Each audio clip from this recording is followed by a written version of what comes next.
Marshall at Coors Field. Today, the Rockies and Diamondbacks on a beautiful Wednesday afternoon. The Rockies come in 11 up, 10 down. The Diamondbacks 2 south of 500. And welcome once again, everybody. With George Frazier, I'm Drew Goodman. Last night went swimmingly well for the Rockies. You liked that, didn't you? Yeah, that was pretty good. 12-1, the Rockies prevail. They scored 11 runs against Edwin Jackson, and they had Ubaldo Jimenez on the hill. He was rather good. Today, Greg Smith goes. We'll talk more about that in a little bit. But Carlos Gonzalez got to hit in the 5-hole last night. That worked out pretty well also. Yeah, you know, it did a pretty good job for the youngster. And again, people say, I did a radio show this morning, will they leave him in the 5 spot? Well, I kind of like him in the leadoff spot, too, because when you have one swing of the bat, and all of a sudden you got a home run, it makes you feel pretty good. Well, last night, 3 for 5, you see that single, double, 5 RBIs. That was a career high for him. But in the leadoff spot, he ain't half bad either. 328 average, 11 runs scored. He has a walk, sets the table for all these guys to knock in an awful lot of runs. This kid can flat play, and the confidence level is so high right now. With Hop out, he's going to hit 5th in the lineup majority of the time now because of his ability to drive in runs. It's just, you know, it's protection all the way up and down this lineup, particularly in that middle. Well, Jim Tracy, as you and I both know, can be very, very humorous, and he had a great line after the ball game. He said, I'm just glad that last ball he hit, which was an out, a line drive that never got about more than 5 feet off the ground to center field. He said, I'm just glad that by the time it got to somebody, it was well out of the infield, because I was worried about Arizona's safety. Oh, boy. Yeah, well, that's true. I mean, this kid's just scalding the ball. And the guy pitching for them today, Benson, fits the mode perfect for Gonzalez. Well, he is red hot, whether he hits first or as he did yesterday, 5th, and he'll be in that spot again this afternoon. We'll talk more about Greg Smith, who gets the baseball today, when we return to 20th and Blake.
When the sun is shining and there's a big league game in your neighborhood, Today at Coors Field, the Rockies close out their first look with the Arizona Diamondbacks, 1-1 so far in this series. Drew Goodman back upstairs. Greg Smith will take the baseball today for Colorado.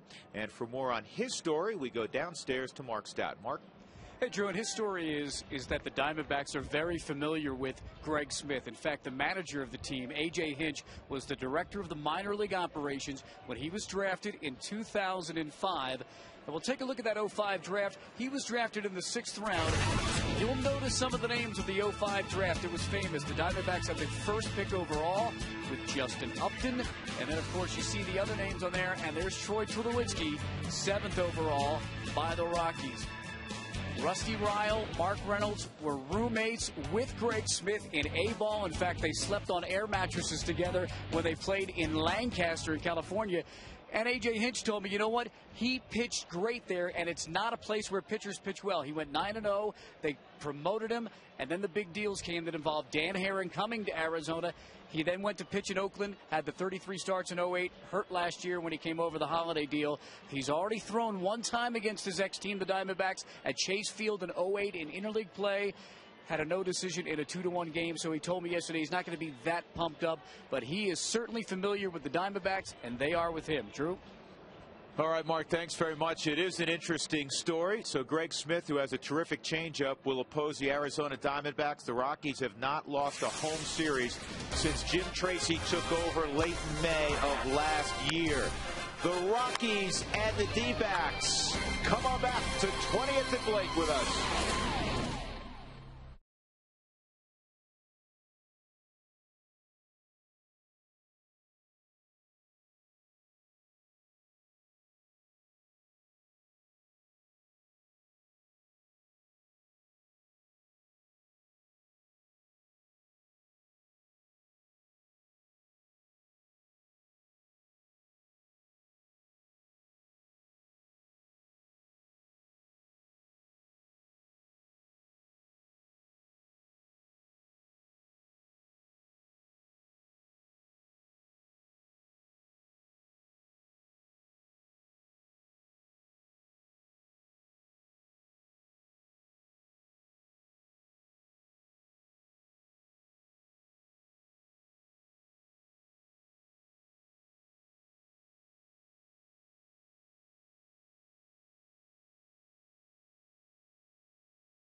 Rockies baseball on FSN is brought to you by Quest High-Speed Internet. Get blazing fast speeds that won't burn up your wallet. By E470, it's easy to use and adds value to your life. By the Ford F-150, it's not just a pickup truck, it's a Ford F-150. Drive one. And by Grainger, with over 900,000 products for the ones who get it done.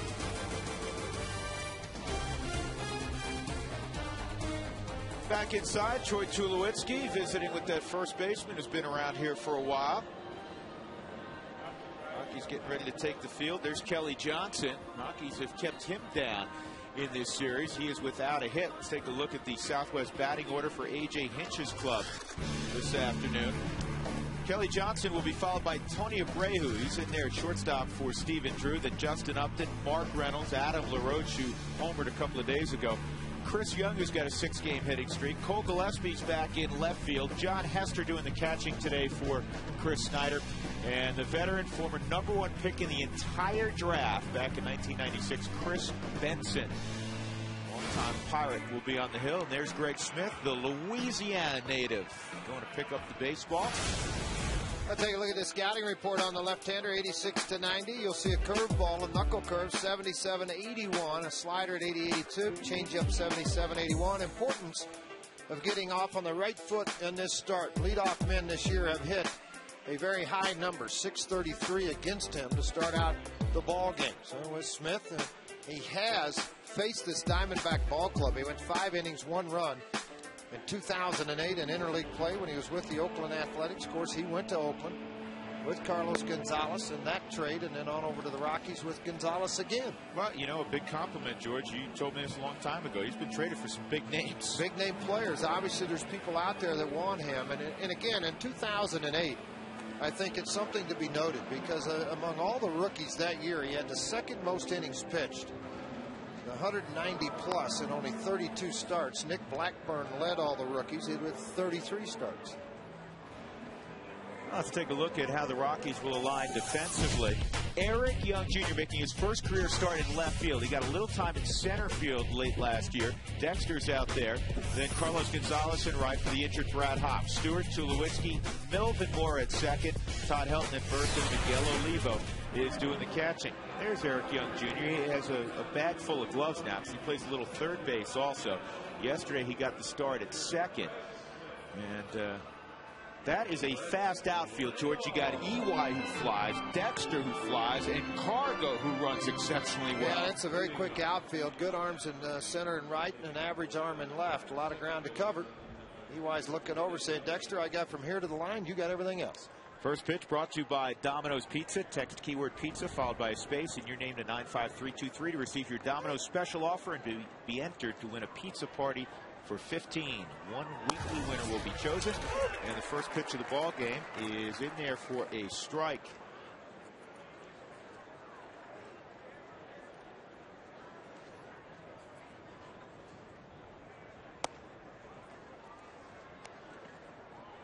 .76 degrees our game time temperature, George. And we've been told that, yeah, it's gorgeous. We've been told that the temperature could reach 80 degrees.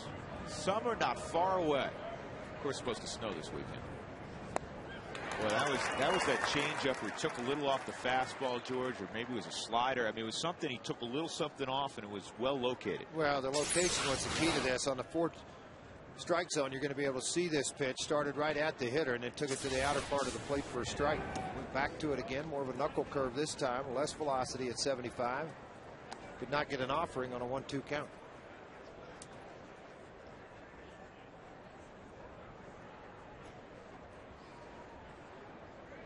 Two balls, 2 strikes on Kelly Johnson.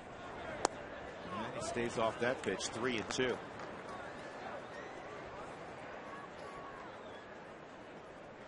Johnson 7 home runs in the month of April. His career high is 16. And a walk. And that's obviously for any pitcher, but that can't happen to Greg Smith. He was in a good position, George. He was ahead in the count 1-2. 1-2. You don't want to obviously have the walk. Let's take a look at this keys to this ball game tonight. Short night, looking at Todd Helton back playing night game, day game. Typically he's getting a day off, but with Thursday he's back in the lineup. Chris Benson will be another one that'll be key to look at. Last year spent time between AAA and the big league level with the Texas Rangers and all the offense 1 through 8 as they did last night, will be a key in this ball game to carry it over. And Abreu on the first pitch lines a single to center field, and Arizona has something going already. 2 on and nobody out. Right fielder number 10, Justin Upton. Check the location, and I always say this, folks. You can see it on the forward strike zone exactly where they want this pitch. See, they wanted that ball more down and they wanted it in. It stayed out over the plate about thigh high, and you allowed a guy like Abreu and the velocity not that high to adjust to the pitch when there's not much movement. Greg Smith's got his work cut out for him now. He's got Justin Upton at the plate. Greg pitching on 3 days rest for the first time in his career. Didn't have a real lengthy outing in his last start. Outside. And Jim Tracy said it 3 or 4 times when he met with the media earlier this morning. He said Greg Smith's got to trust his fastball. He's got to get ahead with his fastball because, like most pitchers, if you're behind in the count, unless you have Ubaldo Jimenez's stuff or Dan Herron's stuff, you're going to get hit hard if it's 2-0, 3-1. Well, the key to it all is having the ability to throw a changeup when you're behind in the count, as he did there. And if you have that ability, and it's got to be one of those 2 off-speed pitches that you have, you're comfortable to throw in the strike zone in fastball counts.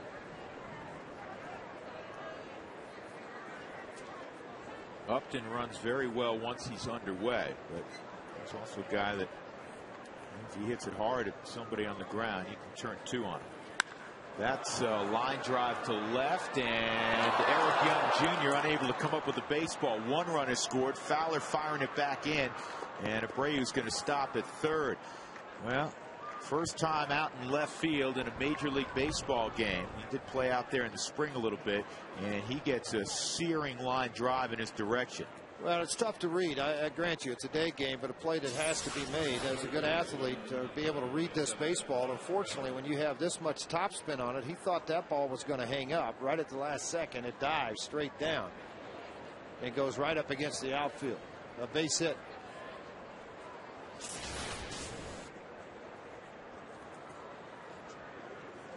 Double and an RBI for Upton. Mark Reynolds comes up, and Arizona a chance to get off to the kind of start the Rockies did yesterday.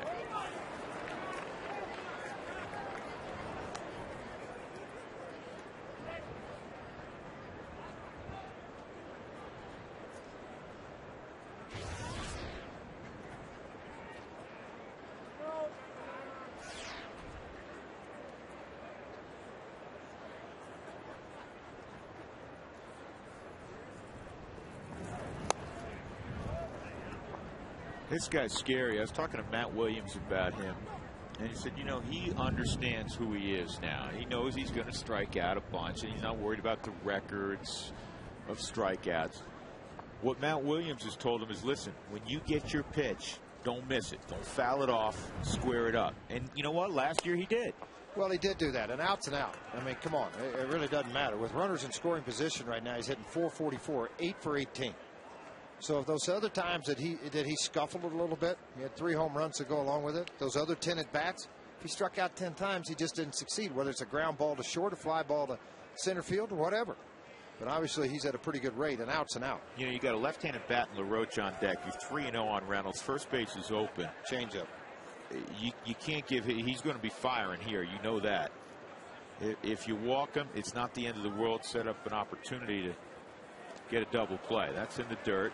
Exactly as George said, he did not give in with the fastball. So the bases are loaded, nobody out, and LaRoche coming up. Number 25, Adam LaRoche. Well, this year, LaRoche against left-handers, he's only had 11 at bats against them, but he's 4 for 11 with a home run, .364 average. Well, he started the year, George, 0 for 12. He's hitting .356 since that time. You could see what Glenn Allen Hill doing down in the dugout with the youngster in left field, trying to position EY where he needs to be on fly balls, moving left to right, depending. And now all that works as long as your pitcher's pitching to the defense you're trying to set.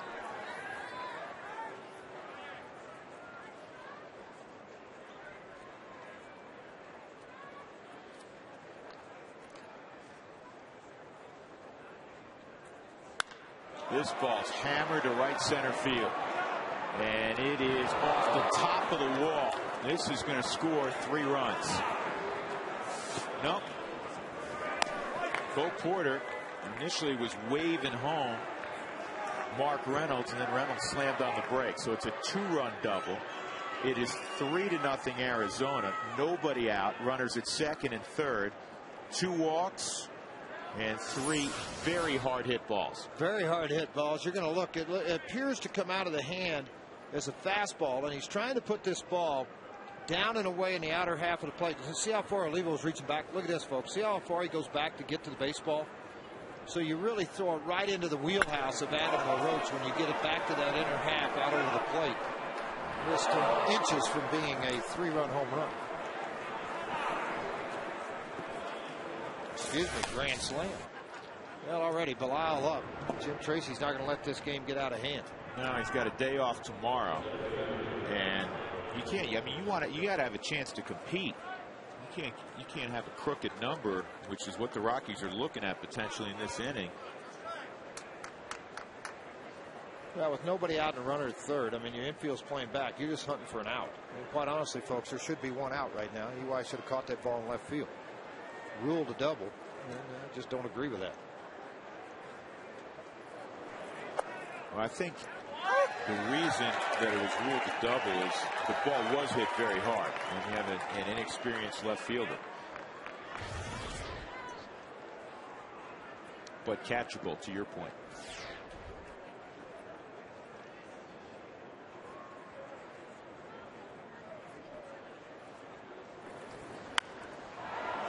High and deep left field. This has a chance to go, and Chris Young has hit a 3-run home run, and it's 6-0 Arizona. Well, Arizona, at least early, paying back the Rockies for an 11-run loss last night. There's nobody out, and it's 6-0. For Young, his 4th home run of the year. He's got 19 RBIs.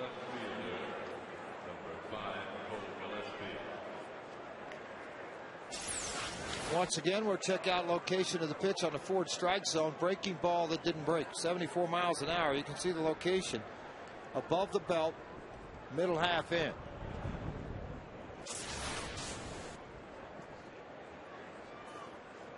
Cole Gillespie at the plate. And right now, Matt Belisle can't get loose fast enough.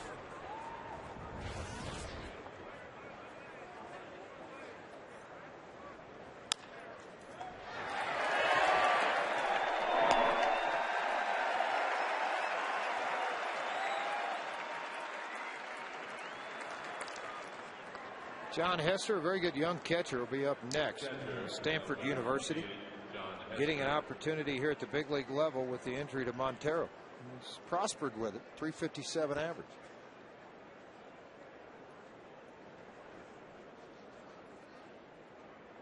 A lot of backup catchers, more catch and throw guys, to steal a phrase used quite a bit in Major League Baseball. And that's a kind way of saying, well, they're a backup catcher in the big leagues because they throw well, they defend well, they're not much of an offensive player. Hester's the other way. Hester is an offensive backup catcher. 328 and 09 at Reno in AAA, where he played 92 games. Had 9 home runs, 66 RBIs, committed 6 errors, stole 13 bases. He's a good athlete. He's one of the guys you have behind the plate, but because of his athleticism, could move to another position later on. Ball 4. On 4 pitches, Hester walks. And Helton's going to jog in and talk to Greg Smith. Chris Benson getting in a bat here with 1 out in the first inning. 6-0 Arizona. And now Miguel Olivo comes in behind.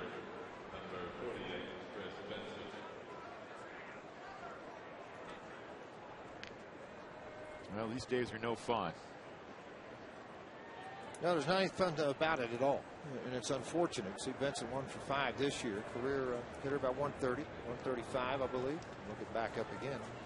I read earlier today.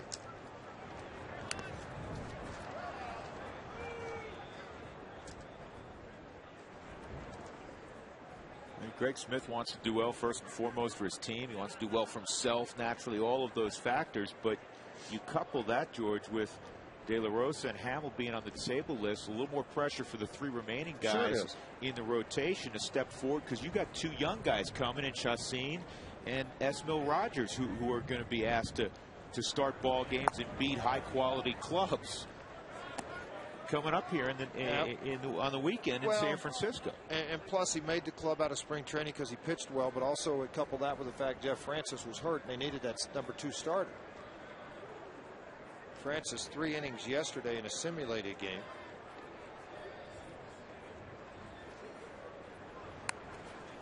Benson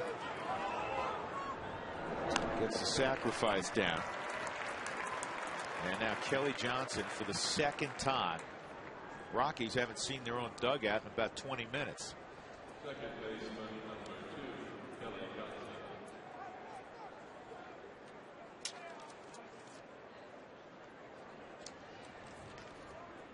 Johnson was behind 1-2. And Greg Smith lost him, and that kind of set the stage for this inning. Abreu on the next pitch after the walk single to center field on a line shot. Then Upton hit a line shot that Eric Young had a chance to make a play on and could not. It was ruled a double. And a walk to Reynolds. A near grand slam by LaRoche off the top of the right center field wall, drove in 2. And then right behind him, Chris Young said, "I got your back," and he hit one out to left field.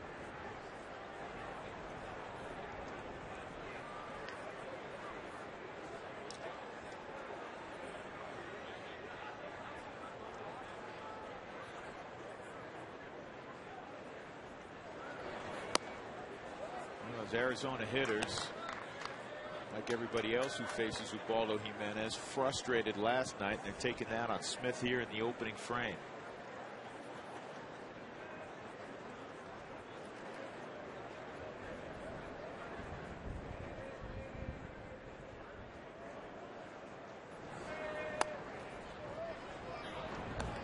That's the 30th pitch of the inning by Smith. More balls than strikes. He's walked 3.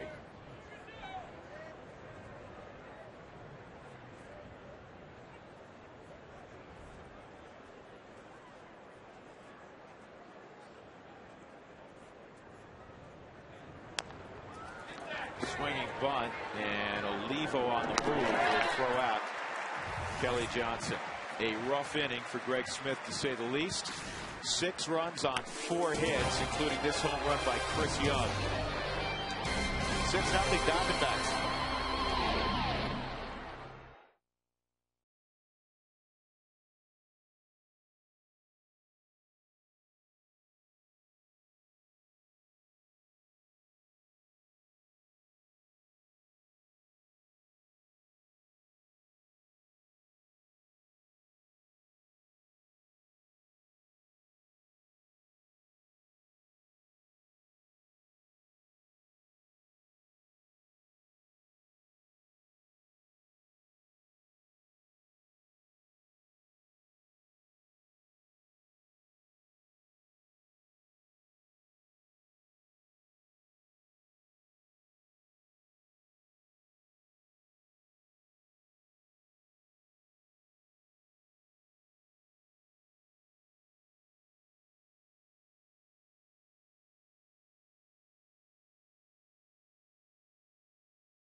Your baseball fever at Taco Bell. If Colorado scores 7 or more runs during any game, as they have done frequently lately, go to participating Colorado Taco Bell locations the next day between 4 and 6.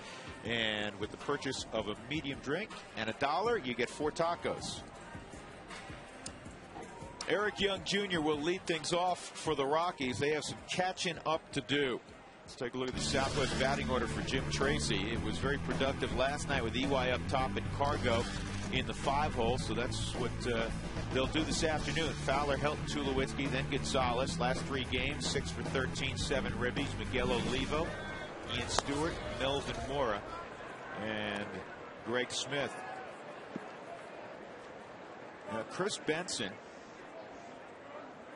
worked out for the Diamondbacks in Florida in early March, and he was staying in shape, and then around March 17th, when it was pretty clear Brandon Webb George was not going to be ready for a while, they brought him to Arizona and they signed him. He made 1 appearance on a big league diamond in the spring, and that was against the Rockies. Against the Rockies, got hit hard in that one big league appearance too in spring training. But last year spent most of the year with AA Frisco, then over to the AAA ball club with the Oklahoma City Red Hawks, then went with Texas.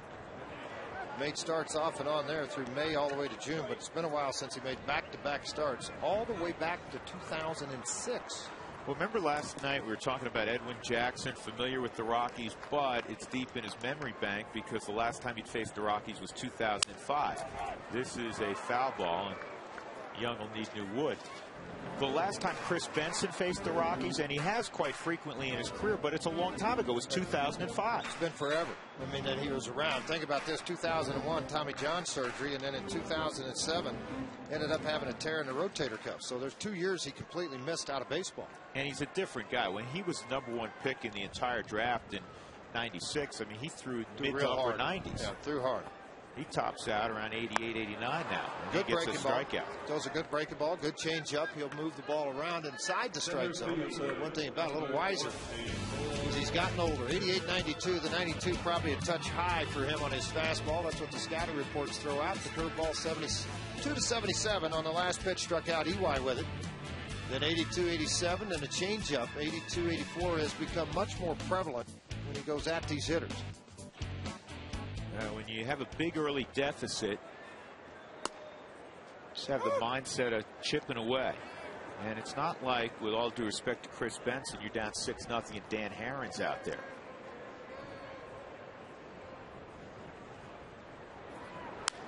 That'll work down the left field line.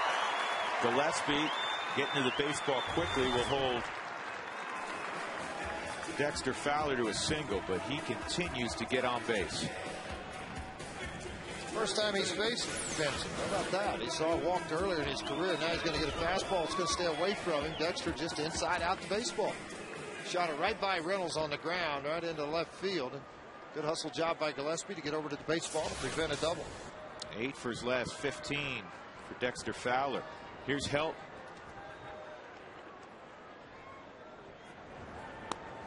Todd takes down low. Todd is 3 for 17 against Chris Benson in his career. He has more at bats against Benson than anybody. Giambi's 4 for 11 with a couple of home runs.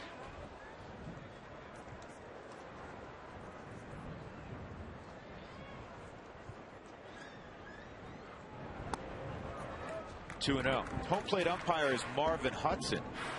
Jim Wolf is at first. Randy's older brother. Darrell Cousins at second. Jim Joyce at third.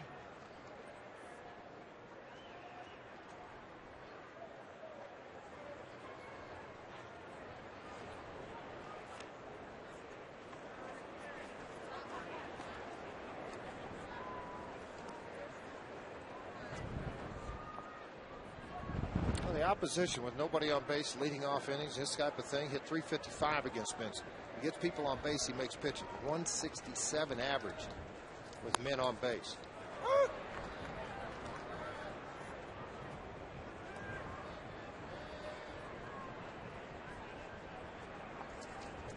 2-1 on Todd.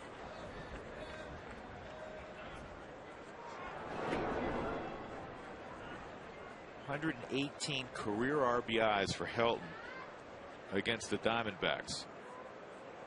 And that's more than anybody else has driven in against Arizona since they arrived in 1998. 210 career hits against Arizona. Outside, 3-1, Tulowitzki on deck. This is Chris Benson's 200th big league start.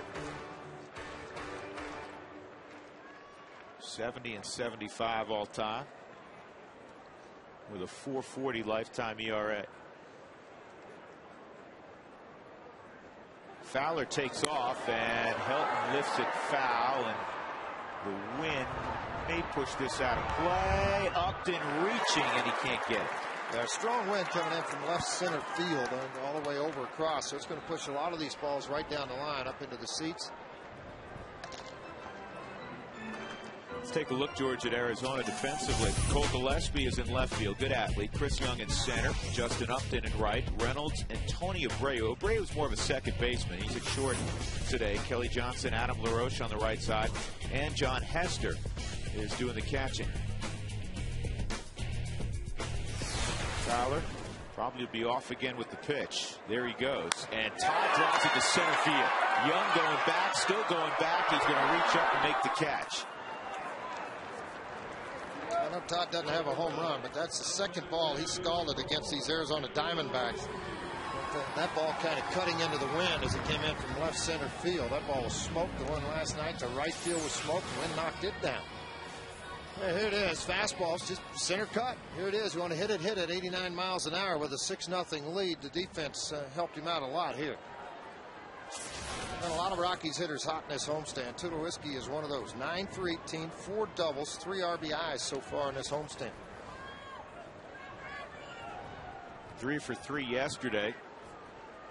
Couple doubles, scored 3 runs, had an RBI before Jim Tracy pulled him off the field for the first time this year. Clint Barmas played shortstop the final 3 innings. Helton also came out a little early yesterday. Miguel Olivo.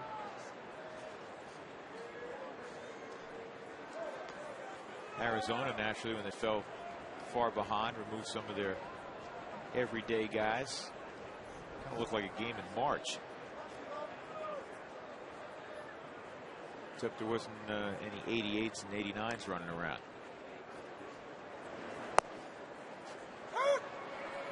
That's in there for a strike.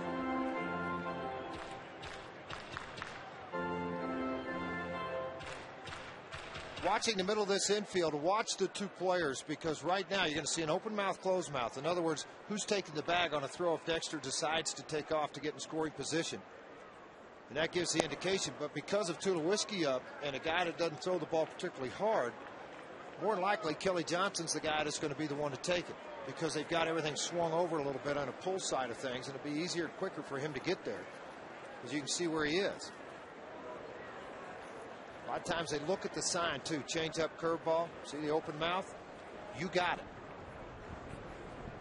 It has not changed. 2 balls and a strike.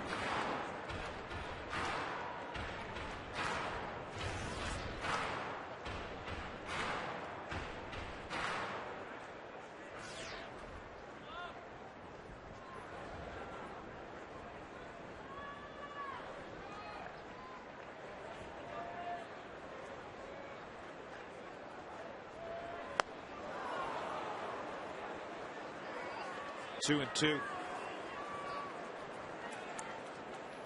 I think there's got to be a thought, George, offensively, when you have a deficit like this. You're not going to get it back in all likelihood all at once. We'll try to hit a grand slam with 1 guy on. Let's pass the baton. 3 and 2. Watch what Stottlemyre's doing here, Drew, in between every pitch. He's going to come out, creep around. You got a young catcher behind the plate, trying to hide himself a little bit behind Hinch. He's giving signs of maybe what pitch he wants to attack Tulowitzki on a 3-2 count, because a minute ago, it's very difficult to pick out signs off of the face. Roger Craig did it for years with San Diego, and then when he was with the Giants. But they call a pitch, and with a young catcher back there, they just take it out of his hands. But they do it quickly enough and tough to read both ways. It's like college baseball, huh? A little bit. You're just taking it out of the decision making. It's a 6-0 ball game. Try to get him through this first inning, get him back in the dugout, because it was a long inning from the time he warmed up to the bullpen until here. That's sliced foul. So Dexter will come back. Another 3-2 pitch with 2 outs upcoming.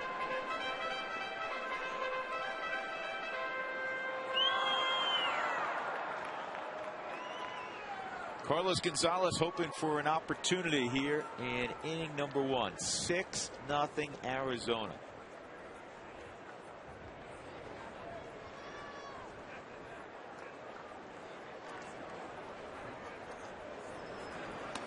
Strike 3.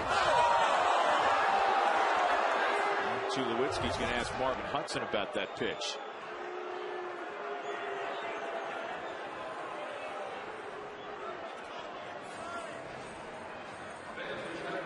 I think that ball bounced on the dirt. Did you see what Hester did?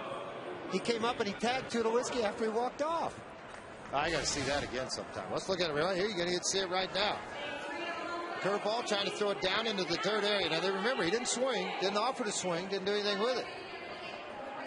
It really looks like it's fading back over the inside part of the plate. Still trying to figure out. It doesn't look like it's going to hit the dirt. Why did Hester tag it? You want to know why, George? He dropped it. Yeah. He dropped the ball. He dropped it. 6-0. We'll go to the second.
Behind that helmet is Greg Smith, not how he wanted his afternoon to go. It's a very short afternoon. He gave up 6 runs on 4 hits in the first inning. And now he gives way to Matt Belisle. Today's call to the bullpen is brought to you by Comcast Digital Home Phone Service. Warm up to unlimited local and long distance. Call 1-800-COMCAST. Now, the right-hander's going to ask to basically make a start. He needs to get you into the 4th inning anyway, 5th inning, before you have to rotate around, because he's going to hit 3rd or 4th in the lineup, 5th in the lineup when he comes up after this inning. Even with the off day tomorrow, you can't blow everything up. No, and the guy who's been great in this role, the long role, has been Manuel Corpus. But 2 days ago, he worked 3 terrific innings. He's not available today. Well, it'd be difficult. It really would. And even though his pitch count wasn't very high the other day when he worked 3 shutout innings, gave up just 1 hit. So Belisle's longest outing last year was 3 1/3 inning at Pittsburgh. On May the 16th, he gave up 1 run, and he went 3 innings on September the 22nd and didn't give up any runs. Well, he's going to be asked not to give up any here either.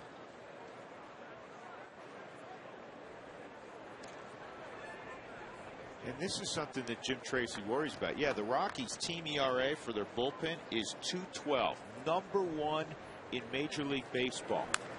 But George, as you know better than most, you worked out there. If you keep getting calls, this will hurt a bullpen come June or July or August, where now you got guys with 60 appearances, and yeah, they were good early, but it catches up to you. Remember Jose Mason, 54 appearances at the All-Star break, and should have been on the All-Star team. After the All-Star break, it was never the same. Too much of a workload.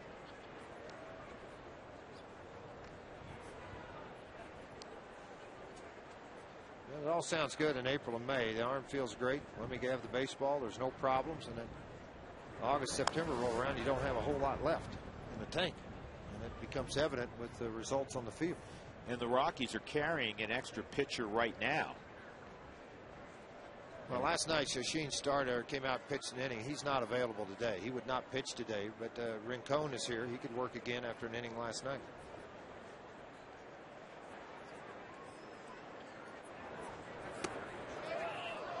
Three and 2 on Tony Abreu.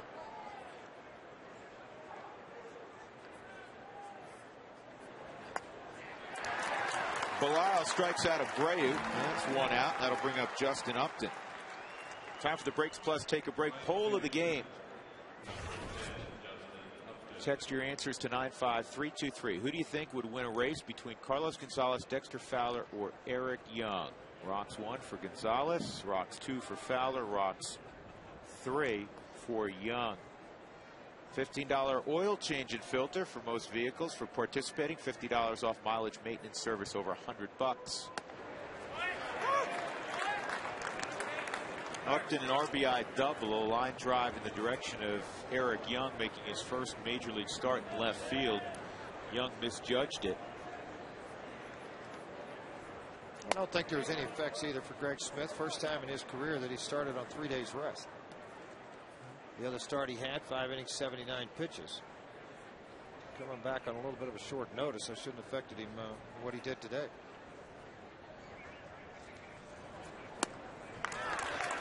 One and two.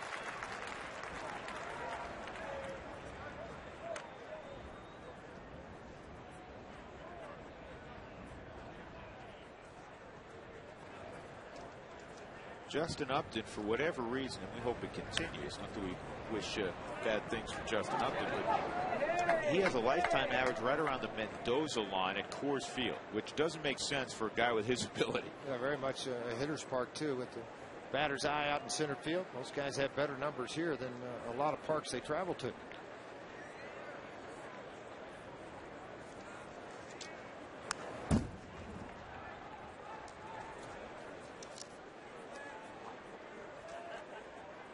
That's what Drew's talking about. 212 average, 7 RBIs, but 20 strikeouts.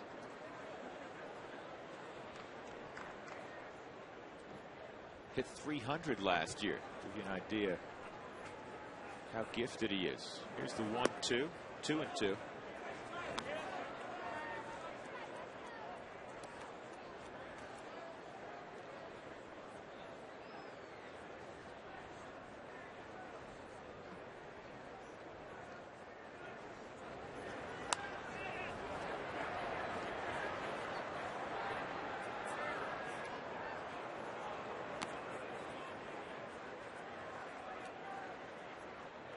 Those are the numbers the last 3 years for Justin Upton. A breakout season last year. Still just a puppy. 22.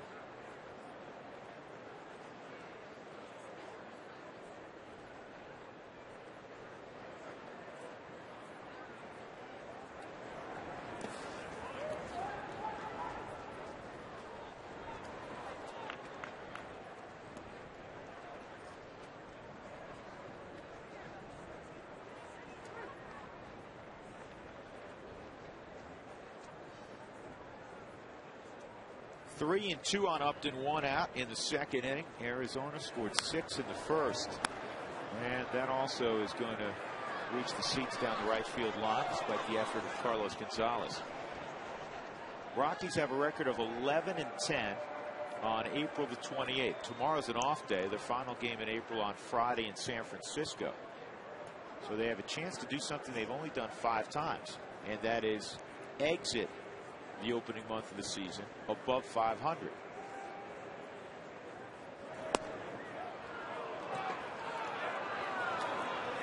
Another walk. That's 4 walks allowed by the Rockies in this ballgame. First allowed by Belial. Take a look at this. Of course, there's a lot of conversation right now about the strike zone with Marvin Hudson after the strikeout of Tulowitzki.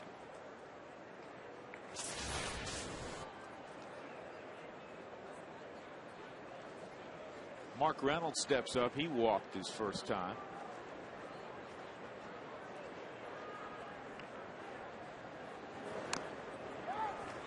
Let's take a look at our Geico quote of the day.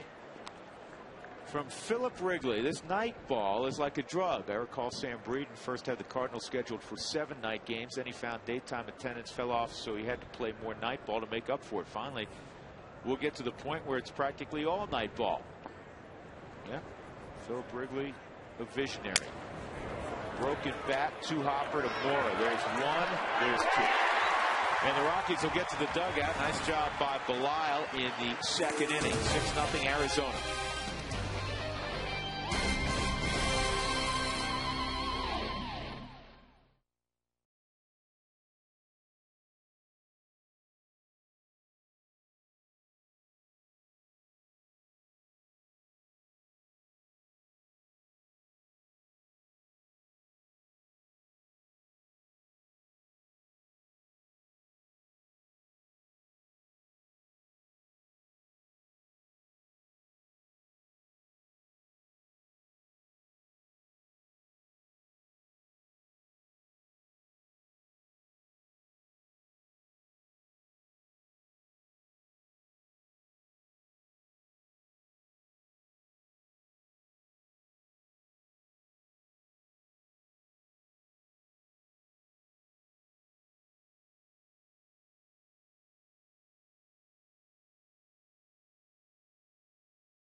Carlos Gonzalez out of the 5-hole, lead off in the second inning against Chris Benson. And the pitch is just off the plate, ball 1.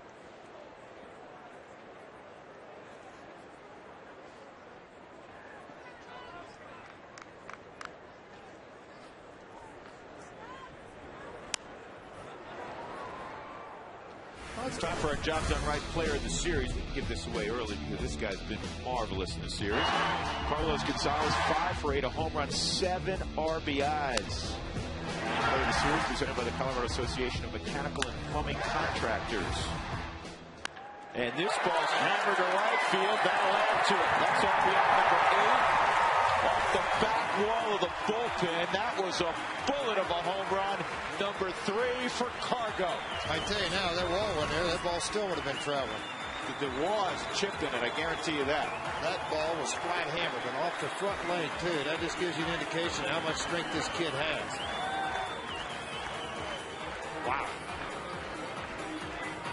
80-mile-an-hour pitch. Gonzalez. They'll try to change the pace of this game as they run back around this guy the second time. It appeared to be a sinker. Watch his foot. Whole back foot drop back behind it. Everything out on that front leg, stiff side. Just a lot of upper body strength.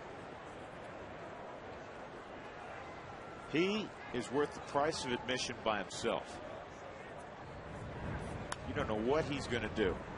Oh, by the way, let me finish the read because he continues to be the player of the series. Again, it's presented by the Colorado Association of Mechanical and Plumbing Contractors. To have your next building or service project done right the first time, visit jobdoneright.org. Well, most players get even when they get traded from another team and you go back and you just say, you know, I want to get back at them. I want to show them y'all made mistakes. Well, 5 home runs in 16 games against Arizona. That's pretty good. Arizona's saying no mas now.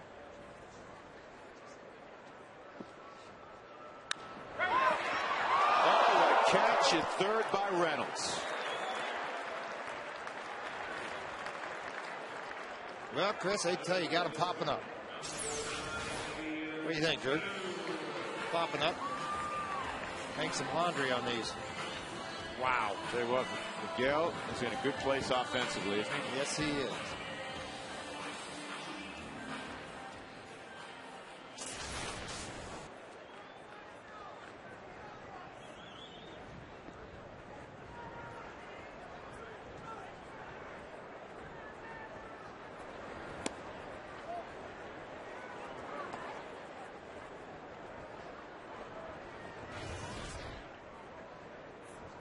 One and 0 on Ian Stewart. Good numbers for Stewart. .310 average. That's in there. 1 and 1. That's got to be the strategy, George. A run here, couple there, couple peck more. Away. Just peck away and hope your bullpen shuts them down and give you a chance to, at some point in the game that you can get some men on base. And the opportunity arises where you can run a Giambi up there against him, because Giambi has had a lot of fun against this guy. He's 4 for 11 with a couple of home runs. 364 in his career. It's really interesting how baseball works sometimes. You know, coming out of spring, the Rockies love their rotation, and well, they should, headed by Baldo Jimenez, Aaron Cook, Jorge De La Rosa. Francis is, you know, start before he went down. Little concerned about the bullpen. The bullpen's been lights out. Jimenez obviously has been marvelous. Cook's coming off a great outing. But now with the injuries and Greg Smith stumbled, Jason Hamill went down, but he had been stumbling. Now the rotation's a big concern. Well, it is a concern, but that's where you hope some of these younger kids step forward. They've had all the headlines for a while. Now it's time to write the story. Melvin Mora coming up. As you look at Jason Hamill, let's check in with Mark Stout again. Mark? Hey guys, I'm out in left field where rookie Cole Gillespie gets the start for the Diamondbacks today. And everybody has a story when they come up to the big leagues, and he is no exception. Earlier this month, he was playing for the AAA team for the Diamondbacks in Reno. They were in Fresno. This is late. That's beautiful. Stay fair. Oh, man. And rolled foul. And his manager is Brett Butler. Yes, that Brett Butler, the ex-big leaguer, and he's known to have one-on-one talks. So they call him up to the hotel room in Fresno. Also there is the minor league operations director, the farm director, and they say to him, how are you doing? Do you have something to tell us about your drug test from spring training? And he was befuddled, said no. And they said, nope, I think you do. I think you should tell us instead of us telling you. He said, no, I think you should tell me what you want. They open up a curtain, let balloons up, and say, you're going to the big leagues. Congratulations. So they had to play a prank on him first. George, I know you've got a story when you got called up to the Cardinals. Well, yeah, I walked out of the locker room that night with a bag in my hands. First time my dad had seen me pitch professionally, and I came out of Springfield, Illinois, Lamphir Park. And had a bag. He said, you get released? I started laughing. I said, no, we're going to the big leagues, Dad. And it was a great moment for the two of us, and it was such a great moment. The next day he dropped me off at Busch Stadium, and, of course, didn't have cell phone back then. He drove back to my sister's house. I forgot to get the bag out of the trunk. Didn't even have push-button phones back then. You kidding me? Yeah, the rotary dial. Absolutely. It was a two-piece guy. How about that? It was 25 miles back out to the house. I was called like 6 times to tell my mom, would you tell him to bring my bag back? I need a glove. That would help. That was crazy. It was a lot of fun. Yeah, 0-2 on Melvin Mora. Stewart at first. Mora hits this pretty well to right. It's going to fade. Repair that chip in your windshield now. Call SafeLight Elite Auto Glass 303-287-5000 or go to safelight.com. Carlos Gonzalez was growing up in his native Venezuela. You never parked on the other side of the fence because you may have broken your windshield.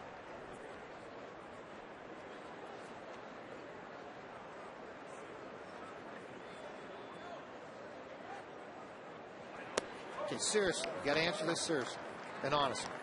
All right. He's with Oakland. He's with Arizona. Doesn't stick in the big leagues. Can't do much. Comes up here and he struggles. Did you think he would do what he's doing now? Be honest. Who, Carlos Gonzalez? I'm going to rat you out if you're not. How are you going to rat me out? I think we all second guessed. Yeah, you know, start when he to was worry. there. Well, he was struck. As soon as he's hitting 360. This ball will pop away. Just what you talked about earlier with Hester. Good offensive guy. Guy's blocking through it. But you wondered if it was going to be like a snake bite of what he had in Oakland. You know, and this is where a manager made him what he is. Yeah, you have no idea. Well, but what my point is, he didn't. Arizona got rid of him. He goes to Oakland, comes to the big league, struggled there, couldn't do anything. Now all of a sudden he's tearing the cover off the ball. They bring him up midseason, and he struggles here. And it's like, well, maybe he is that 4A player. You know, maybe he's not the guy that everybody thinks he's going to be. And then the more all of a sudden, the manager really gave him a lot of confidence by continuing to stick him in the lineup. There's been a and lot. And just getting paid back for it immensely, the whole organization. And you know what, George? There have been a lot more guys that have great ability that it never works out for at this level than guys who have all the headlines coming out of the minor leagues and then live up to the billing. Mora fights this. I'll give you a guy that Jeff Houston was involved with when he was an instructor in the Cubs organization. Their #1 prospect for a couple of years was Felix Pia. And he came up with the Cubs, and they gave him chance after chance. It never panned out. He went to the Orioles, and you know what? He's going to be a journeyman. Another guy that follows that same lines that Jeff was around too is Harvey, that's in Double-A with the Rockies right now. Is the #1 pick, 6th picked in the draft. Always showed an awful lot of power. Benson does not make the play, but they're going to call Mora out for interfering with Benson, and this is going to get Jim Tracy out of the dugout.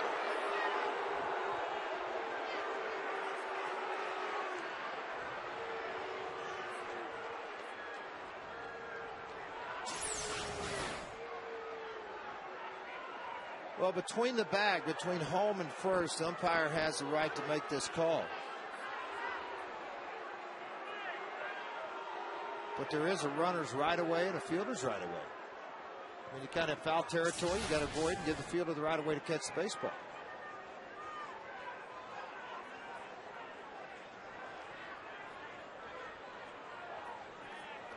Tell Jim Joyce to come in, because then we can hear what he's saying. Right. Good Third point. base umpire, yeah.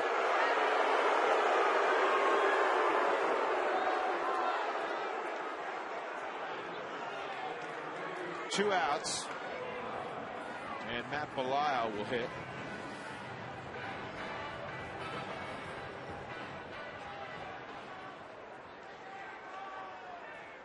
So if you score at home, the putout goes to the pitcher.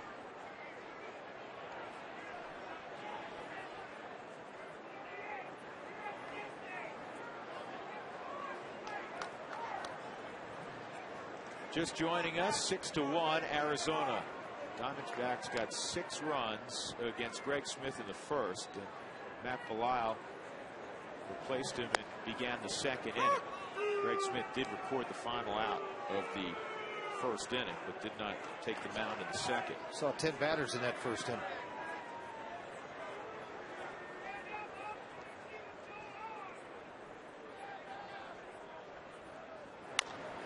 And Belisle hits it to a grave. In the inning, the Rockies get a run back. Carlos Gonzalez hit a bullet to right center, his 3rd home run of the year.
Find out what's possible with the nation's fastest 3G network. AT&T, rethink possible. By Brakes Plus, a whole lot more. By the Colorado Lottery, don't forget to play.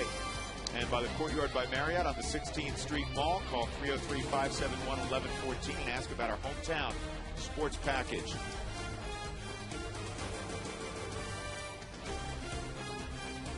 Clear day at Coors Field. Rockies behind 6-1 as we go to the 3rd. Matt Belisle to begin his 2nd inning of work. Adam LaRoche, Chris Young, and Cole Gillespie.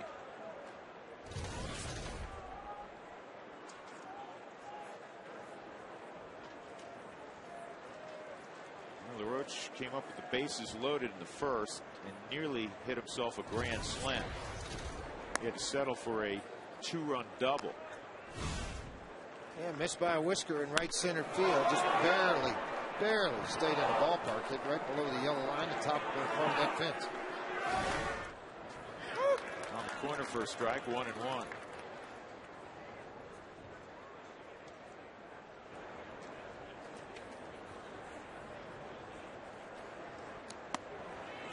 That replay was brought to you by the Colorado Lottery. From now until June 30th, replay any of your non-winning scratch tickets in a second chance drawing. Enter your tickets at coloradolottery.com.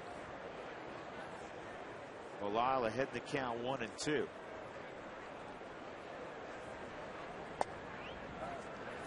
know, there are days that the bullpen has to pick up some innings. This is a bunch, though. They have to pick up 8 innings. Well, the hard part is, it's not what it does to you today, even with tomorrow. I mean, you know, that's, even though it's an off day tomorrow, we're going right back at it. And beginning on Friday, I believe it's a stretch of 17 straight for the Rockies without a day off.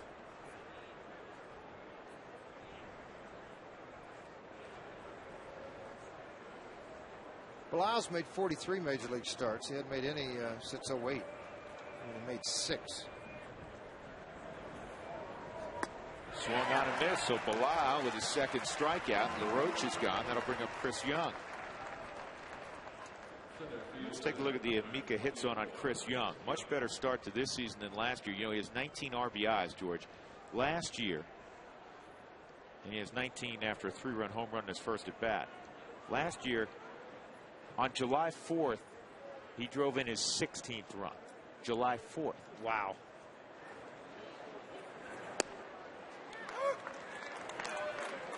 Now this is where he hit the home run. When he came up, you're going to see this pitch pretty much center cut. You can see right in the middle half of the plate, sitting right on the 400. For each Colorado hit, even though that was an Arizona hit, through the end of the season, Amica Insurance will donate $10 to the Boys and Girls Club of Denver. Thank you, Amica. 0-2 on Chris Young. He had a 3-homer game against the Rockies late last year. For a long time, the Diamondbacks hit him in the leadoff spot, but he strikes out way too much to hit up there for a guy that doesn't walk. Now, some guys just strike out and they walk and then they throw out their hits, and you can live with that. But he doesn't get on. He basically, George, he hits it over the wall or he punches out. Too much of an RBI guy for me to hit in the leadoff. For me, I just think he's better suited down in the lineup. And I think now for Arizona also, because they have moved him down in the lineup. They don't really have a true leadoff guy. Kelly Johnson's probably not a true leadoff guy either. Assuming that role for A.J. Hinch. 2 outs, nobody on. Cole Gillespie coming up. Mark told you earlier about his interesting entrance to the big leagues. You know, if you think about it, I mean, maybe Stephen Drew might be a leadoff guy for you. He's going to work count, swing the bat, left side. Doesn't run that well, but I mean, might be a pretty good situation guy to have up at the top. Yet he handles the bat well. You don't want to take him out of the 2-hole either. He's a guy, you know, again, they look at as can drive in runs. They've used him up top before.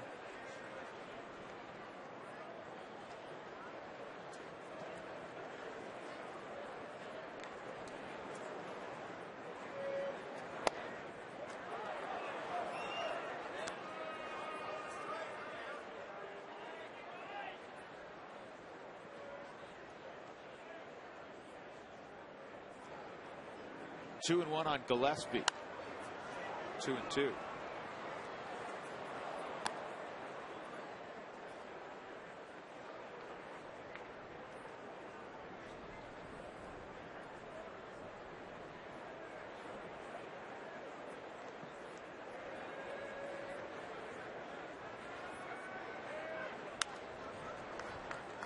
Well, Coors Field, a great place to bring your group out for a field trip or a special outing. Come out and tour this ballpark. You get behind the scenes tour Monday through Saturday, year round. Group or individual tickets, they are available. 303 Rockies for more information.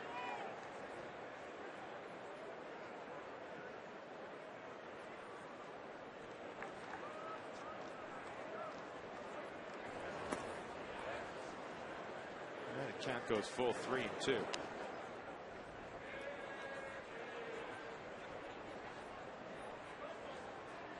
All the action in the American League is tonight, save Seattle and Kansas City. They're in the 7th inning, tied at 5. A lot of afternoon baseball in the National League. Here's the 3-2. That's fouled off. Florida was up 4-0 at home against San Diego, and the Padres, who continue to play very well, come back and win 6-4. Heath Bell, another save. The Mets are playing well. They beat the Dodgers again 7-3. And it's Pittsburgh 5-4 leading Milwaukee in the 10th inning. Pirates snapped that 22-game losing streak against Milwaukee in Milwaukee yesterday, coming from behind against Kevin Hoffman. Todd Helton makes the play. Another strong inning from Matt Belisle. 6-1 Diamondbacks.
Marketing Solutions business results. April 28, 1961, 5 days past his 40th birthday. Warren Spahn becomes the second oldest pitcher to Cy Young to throw a no-hitter. There is a base hit for Eric Young Jr. Henry Aaron knocked in the only run. And that record, Cy Young's record, eventually eclipsed by Nolan Ryan, who threw a no-hitter, his final no-hitter, his 7th and final no-hitter at the age of 44. Well, the Rockies have done a lot of damage in innings 3 and 4 this year. They've outscored the opponents 47-21 in those 2 innings. Hopefully that trend continues this afternoon. Dexter Fowler had a base hit his first time. That misses ball 1.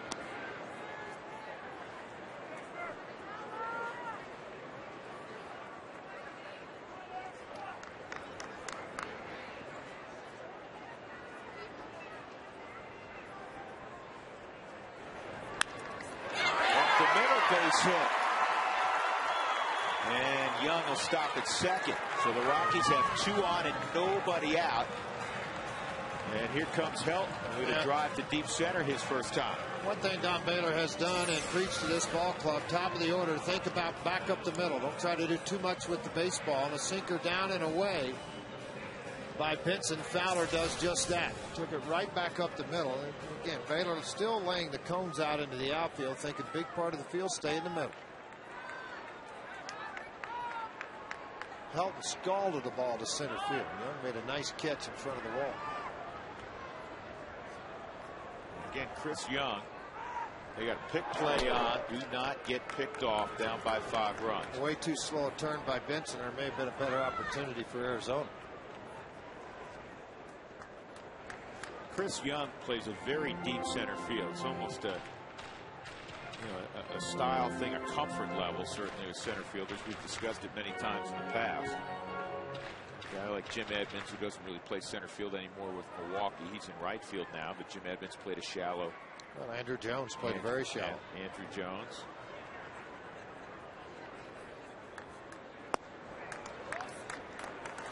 Helton, Tulowitzki, Carlos Gonzalez. Great opportunity here to get back in touch in this ball game. 6-1 Arizona, but it's early. Bottom of the 3rd. Boy, Brady's leaving a big hole, George, on that left side. And both runners going. Throw to third. Not nearly in time. Boy, speed kills, and you got to like the aggressiveness of the manager, Jim Tracy. Even though he's down, he did this the other day. He said, yeah, we'll hit our way back in, but when I have that kind of speed on, we may surprise you. Well, there's no reason not to, because Benson's pretty slow coming to the plate. By that time, it really was Hester behind the 8 ball. You give EY that kind of a jump, you've got little chance whatsoever to throw him out. And now it's 3-0. And Chris Benson a pitch away from loading him up for Tulowitzki. This is what we talked about with Jim Tracy. When your club gets blown up early in a game, when you're at home, you've got 9 shots at him. Don't try to hit a 6-run home run. Just try to be aggressive and peck away. And then when you get that opportunity to put a crooked number, go get it. And not close. So Helton jogs to first. They're loaded up with nobody out for Tulowitzki. And here comes Mel Stottlemyre, who spent all too much time on the pitcher's mound yesterday. And most of the time, he was not a happy camper when he went out there. Fans, if you'd like to receive notification when Colorado scores 7 or more runs for the Feed Your Fever Taco Bell offer, text the keyword taco to 95323. Benson's 2 starts in 2010. He's worked 6 innings into the game, pitched an average of 98 pitches in those 6 innings. Lost at San Diego, then he beat Philadelphia the other day, giving up 3 runs at home against Philadelphia.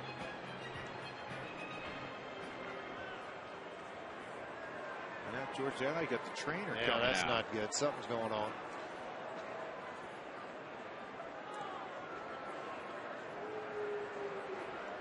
Maybe a battle of the bullpen, so a lot sooner than both these managers wanted it to be. We did talk about Benson's shoulder, elbow, number of different things that he's tried to battle through.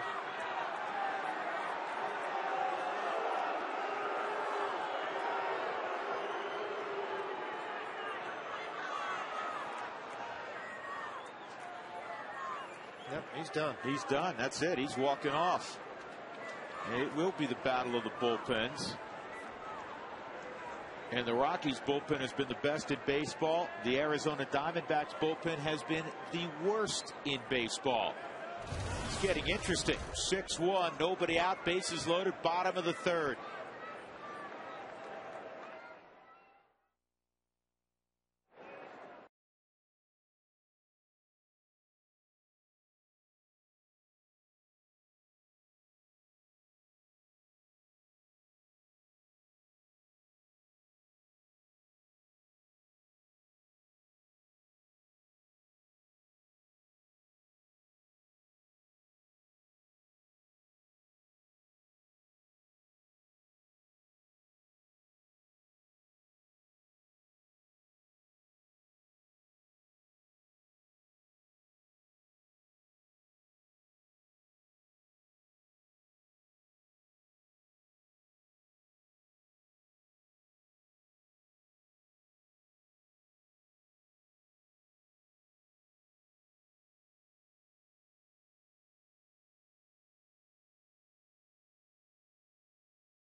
In their 529 college savings plans, our good friends at College Invest can help you get started, as they have with me and my wife for our 3 boys. They've asked me to help dispel a common myth. For one, you can use your College Invest savings anywhere in the country, whether it is a school in California or Florida or in the Northeast, whether it's a university, a junior college, or a specialized trade school. You can use your College Invest 529 plan for any of those schools. So check them out at collegeinvest.org and get started saving for your kids' futures. Do it right now. You can have it removed from your bank account, set up that way, and you don't even have to think about it each month. Rockies trailing 6-1. Chris Benson, we didn't see anything happen after he walked Todd Helton. Stottlemyre initially went to the mound, and then, George, probably about a minute later, the trainer was summoned. And next thing you know, as Benson's walking off, Leo Rosales will have as much time as he needs to get ready. It actually took him a couple minutes to even jog in during the commercial break from the bullpen. Well, trying to make those decisions. Who's going to be the guy to come out of that bullpen? You're coming into a bases loaded situation, and Tulowitzki up with a .420 average in his career, 48 RBIs. Go have some fun, Rosales, huh? Yeah. Well, today's Fast Cash Sideline Report brought to you by Fast Cash Gold Centers, where you'll always get 40% more for your gold. Let's check in again with Mark Stat. Mark? All right, Drew, George, quick story about Adam LaRoche and a tie that he has to the Rockies. If you're a baseball fan, you know he's got a brother named Andy that plays for the Pirates, used to be with the Dodgers. Adam was with the Pirates as well previous to that, now with the Diamondbacks. Well, he has another brother by the name of Jeff LaRoche. Jeff pitched in the Rockies organization briefly in 2001. He was in Asheville. And a couple of guys that he played with were Clint Barmas and Brad Hopp. I asked Clint about him. He said, yeah, I remember him. Good left-handed pitcher. Played with him in Asheville. I didn't hang out with him a lot, but they still see him to this day whenever the LaRoche brothers, his brothers, come to town, because he is now a police officer in Steamboat Springs, so comes down to see his brothers play. And interesting, he was in the Rockies organization, so I saw him wearing a Diamondbacks cap earlier in this series, but at least he has a tie to Colorado. Drew? But, you know, he's a smart kid. Because, Yeah. you know, if you're going to go somewhere and you're going to be a cop, we always applaud that. But why not do it in Steamboat Springs? When you're off duty, go skiing or hiking in the summer. Fishing. Not too many places as beautiful as Steamboat Springs. Well, today's call to the bullpen is brought to you by Comcast Digital Home Phone Service. Warm up to unlimited local and long distance. Call 1-800-COMCAST. Leo Rosales takes over. Fastball changeup primarily, George. 8 appearances, 208 earned run average. You see this over 8 2/3, 9 hits given up. Just right at about 65% first batter efficiency. Hey, Drew, what's your favorite ski resort? Well, here in Colorado? I have a lot. No, I didn't ask that. I said, what is your favorite? Well, my favorite probably is Aspen because I out of college, my first job in television, I lived up there for a couple of winters. Okay. I love Steamboat. My family and I go there quite frequently in the winter, and we're in Copper Mountain in Summit County quite a bit, and also partial, one of the gems of the Rockies, George, Monarch, which is right near my wife's hometown of Salida. So you go there and you get the good cooking too. Get the good home cooking, and yes, absolutely, stay at my in-laws. So Tulowitzki comes up, Leo Rosales. I'm going to take you skiing one day. That would be a sight to behold. Does not have brakes. I do not get on it. No, they have brakes, George. No, they don't either. When you hit the tree or fall down. Well, you'll stop. Well, I'd like to choose my own way to stop. Thank you. Tulowitzki caught looking by Benson in the first inning. He's facing Rosales. Bases loaded, nobody out. And that pitch misses, ball one.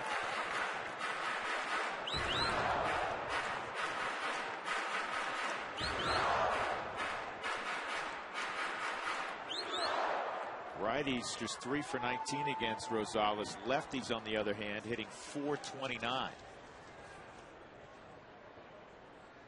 Young, Fowler, and Helton aboard. And Hester blocks that pitch. It's 2-0. I mean, this is a hitter's dream right now. Sure it is. And this is, you know, if you're the Arizona Diamondbacks, you want to go out and talk to the kid and say, you know what? If he hits it out, it's 6-5. But if you start walking people and you give them a chance and you walk in a run, now all of a sudden you're in trouble because you're in the meat of the hottest part of this lineup for the last 2 weeks for this Rockies ball club. Last thing you need to do is fall behind in the count. And he just did even further. 3-0. You know, even though it's Tulowitzki, George, I got to make him throw a strike here, don't you? Well, no, just because of his career numbers with the RBIs, 48, 2 home runs, 21 for 50, I'd probably turn him loose. We'll find out. If it's in his zone, swing away. Looks like he was taking 3-1. Never know for sure. Gonzalez on deck. You look at the batter in the box, one of the top young players in the game, and Tulowitzki, you look on deck, you see Gonzalez shaking. Why me? Down the left field line. At least 2. Helton, the trail runner, will get the third. 2-run double for Tulowitzki. Here come the Rockies. 6-3. What a patient at bat, George. Not over anxious at all. Now they're going to look at it pitch by pitch to Tulowitzki and how they tried to attack this thing to work it to a 3-0 count. Sinker away down in the dirt. Came back with another. Couldn't throw it for a strike. So now he comes back with high heat. Not anywhere close at 88 miles an hour. Then he gut shots one. And he tries to gut shot one more. And Tulowitzki made him pay for it down the left field line to drive in 2. And now Cargo at the plate. He hit a 400-plus foot home run his last time. And that pitch, a changeup, nowhere close. You can look right behind that plate. Now this ball shot down into that corner. Played off of the wall fairly well by Gillespie and got it back in. That prevented any more damage as Helton scooted into third base. 1-0 on Gonzalez. Popped him up. Nobody wants this thing. We're going to let LaRoche take it all by himself. He pulled it out. Helton's going to score. He's going to try to score. He moves up. Going to third is Tulowitzki. You kidding me? LaRoche pulling it out of his glove, drops the baseball. It's 6-4. Thank you very much. So did you really think that Gonzalez would get an RBI on a fly ball to right? No. Well, on a fly ball to first? A fly ball to first. Yeah, short right field. As he goes to make the exchange, he dropped the ball at that point. He was tagging to go either way. Watch Helton. There wasn't any hesitation on this at all. And then the throw not anywhere near it. Miguel Olivo at the plate. The infield's in. That's a strike. There's 1 out.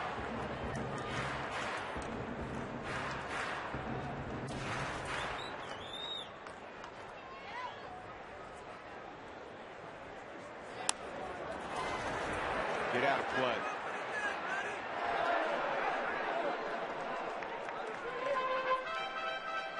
It is a sac fly. Just got the official word, George. It is a sac fly, as you said, and an RBI. Well, it's deep enough back. Doug and I are sitting here talking a little bit off the deal. You know, thought maybe an error on LaRoche when he dropped it coming out, and that's when Helton went. But Helton was on the go. Plus, I'm not sure LaRoche has enough arm to make the throw. Well, you saw that. Miguel Olivo on an 0-2 pitch squares one up. It's a one-run game for Olivo, his 13th RBI.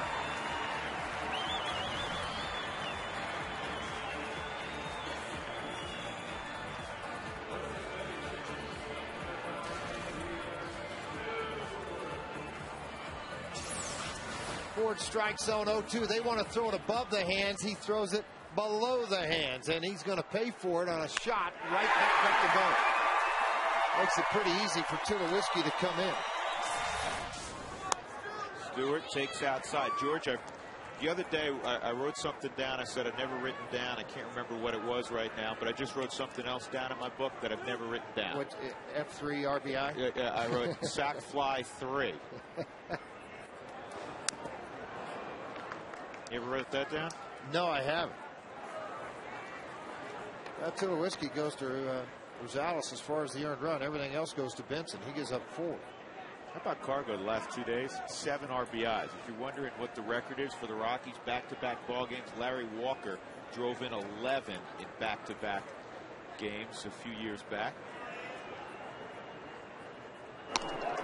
Yeah, you know what? A.J. Hinch, manager, has done his homework. He realizes now in a tight ball game, Miguel Olivo can run at first base.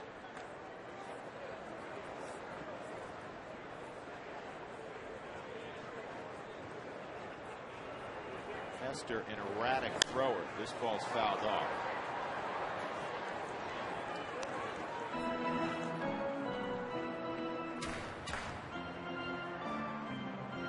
Olivo has a stolen base already. He's not been caught.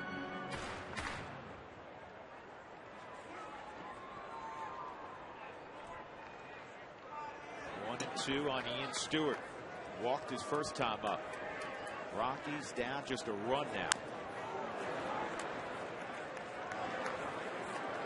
George, Gonzalez has been basically what the scouting report says. Fastball changeup. Fastball changeup doesn't show a lot of breaking balls. Pretty easy for people to see. Pitch coming out of the hand. Came into a tough situation. Nobody out. Runner on. And the base is full. Trying to work his way out of it. He worked it out okay. They all scored.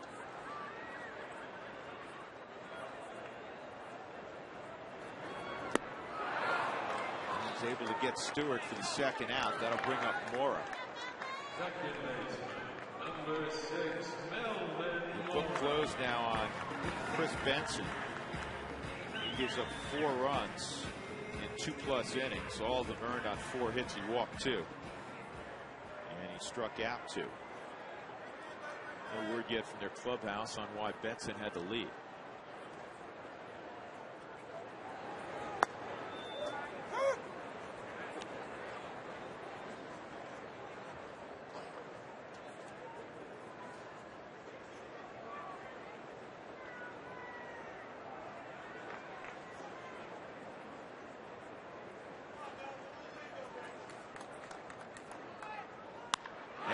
Base hit to left.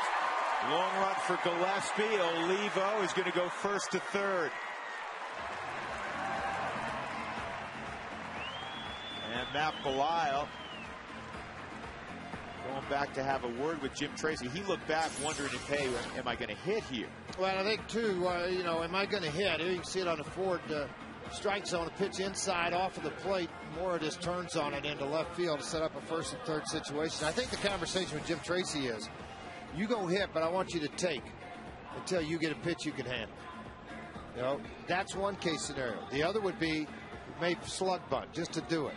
You know, fake something out, try to mess up, open holes up, get something going. Belisle handles the bat okay. He's 5 for like 74. I mean, it's not anything great, but he does make contact. Well, you got a first and third situation. And if it doesn't work out, George, we have a runner on first break, try to get in a rundown. If it doesn't work out, And you say, well, you'd have your pitcher leading off next inning. In all likelihood, Belisle will be done. This will be his 3rd inning of work, so you'd go to the bench anyhow. You can try it. Melvin Moore at first. Olivo at 3rd. And this is pulled down the line fair. Matt Belisle's tied it up. Long run. Moore gets a green light. Here he comes to the plate. He's going to score. Do you believe it? The Rockies have the lead. 7-6. Of course, it's Matt Belisle. 2 RBIs for Belisle. When was the last time? Well, so much for the double steal, huh? Yeah. So much for taking a pitch. You were behind 1-0, and he got one. He smoked it. Well, we're going to talk to Jim Tracy because it's Wednesday in about an inning. And we'll ask him, say, when you called it back over, you told him, hey, rip the first inside heater down the line for 2. Let's take the lead in this thing. How about that? That was last rib beat George in 07. That was his only RBI also. And now the Rockies have Belisle at 2nd, who runs pretty well, and Junior at the plate. How do you like that? And how do you think that Arizona dugout feels right now after jumping out to a 6-0 lead for Asia with nobody out? Well, the thing is, most of that dugout didn't have anything to do with those 6. It's the guys out in the field going, what am I watching out here? I am chasing everything from left to right. There isn't any question about that. Eric Young Jr. hitting around here. This is his 2nd at bat of the inning. He got it started with a single.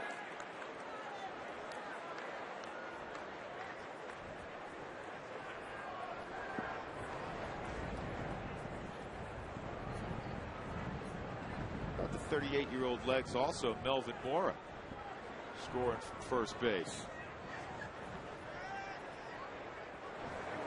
Down the right field line. Oh, what a play by by LaRoche. And he just did get it to Gonzalez. Otherwise, the Rockies are up 2 runs. Standing ovation for the Rockies. They score 6 in the inning to take a lead. Matt Belisle, of all people, driving it in.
For a game recap brought to you by Land Rover. Second inning, Carlos Gonzalez with the Rockies down 6-0. Lines one off the back wall of the bullpen to get Colorado on the board.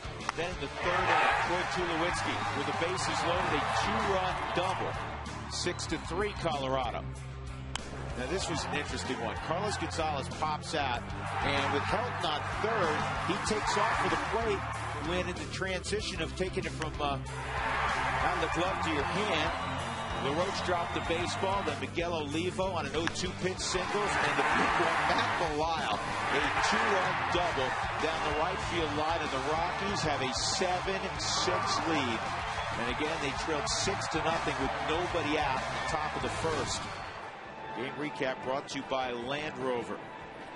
And you know, you also mentioned, and I agree with you, this may be Belisle's last inning. I hope, because it's not the fifth.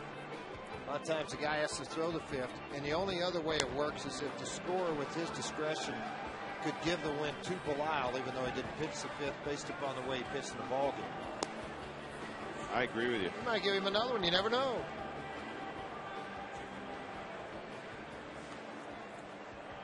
Tell you what, if not for a great play by LaRoche, Rockies are still hitting, and it's 8-6. Yeah.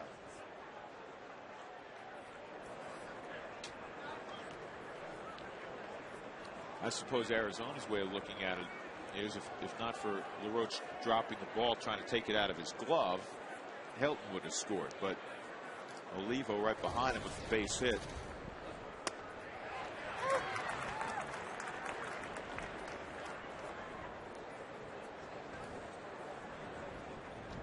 Oh, 0-1 on John Hester. And Hester hits a soft fly to right. Carlos Gonzalez is there. Fans, feed your baseball fever at Taco Bell, and you can do it tomorrow. The Rockies have hit that magic number again. So tomorrow between 4 and 6, get 4 tacos for $1 when you purchase a medium drink at participating Taco Bell locations.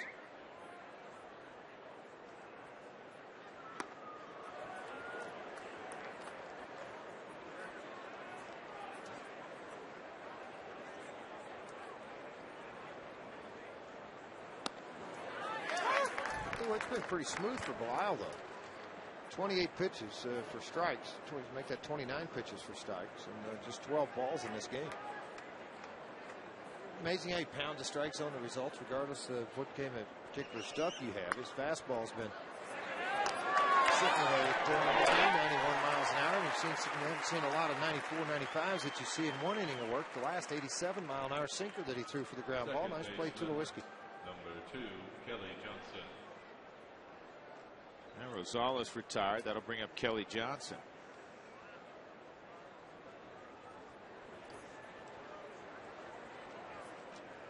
Not many games, huh, Doug? Statistician, super statistician, that two teams have a bat around each in the same game. Not asking to look that up. I say it's kind of unusual. Before the 5th inning. Before the 4th inning.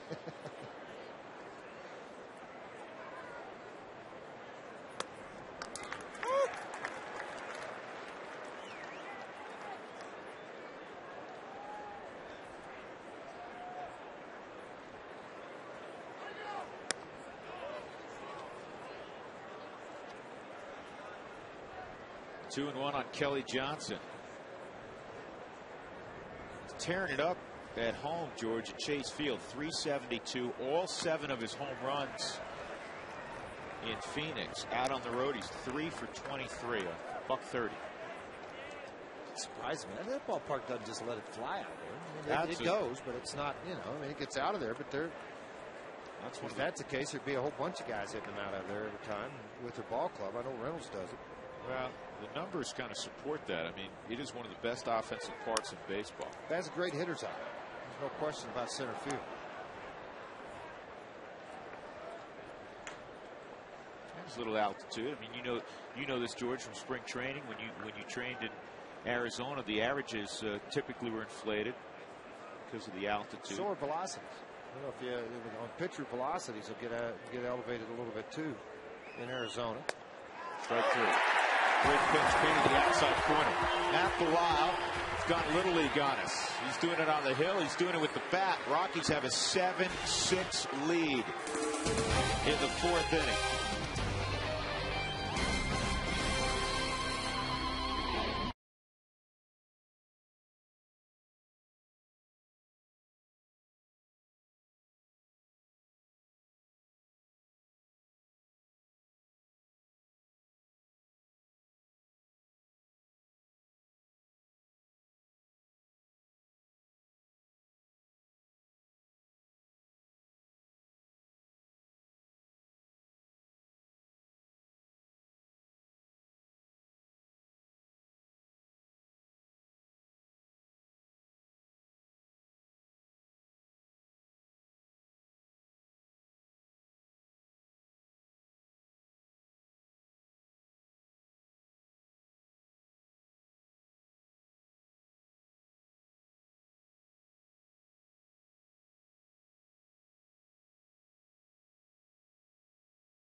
Colorado after a 6-run third inning.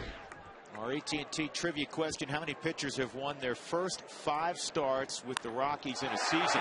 Dexter Fowler leans on one to deep right center. He's hit it out. He's 3 for 3. You know what, George? He never got the dauber down when the hits weren't falling from the left side. Now you can't get him out. That is a beautiful sight to see, too, with his defense he brings to the games. Now, once again, this is a guy, a manager showed an awful lot of confidence over and over again. High fastball out of the strike zone at 87 miles an hour.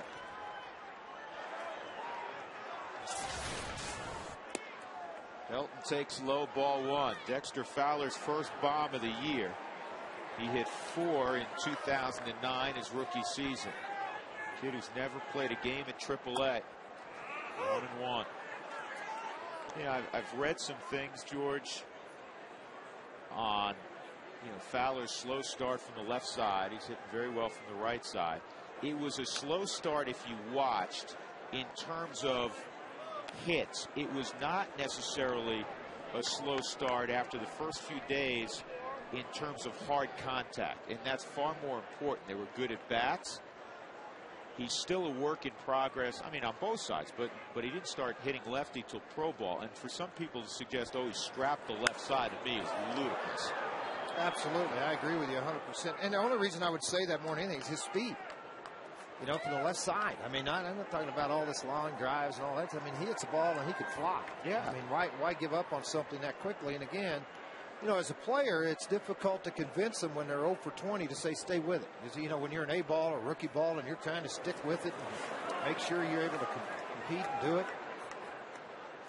Eric Young Jr. was talking about that earlier today because he was converted to a switch hitter also. And he said, initially, Dexter went through this. Initially, you're just trying to get the ball in play from the left side. Slap it and run. Yeah. Slap it and run. That's all you want to do. And then you're trying to, okay, I want to get my foot down and take more high-quality swings. And they're the two close friends.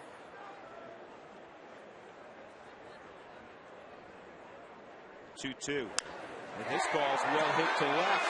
The home run for Gillespie. He's not going to get there. It's a ground rule double.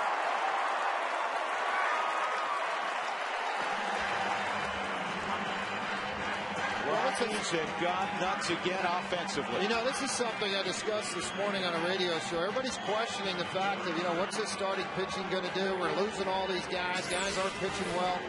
A lot of times his teammates, you pick up a lot of this. This is sailing fastball away at 90 miles an hour. And Helton smokes this ball into the wind down the left field line. It's going to one-hop and into the seats. And his teammates, they know they can hit. They know they're going to score runs. And just keep it close and give an opportunity of what's going to happen out here.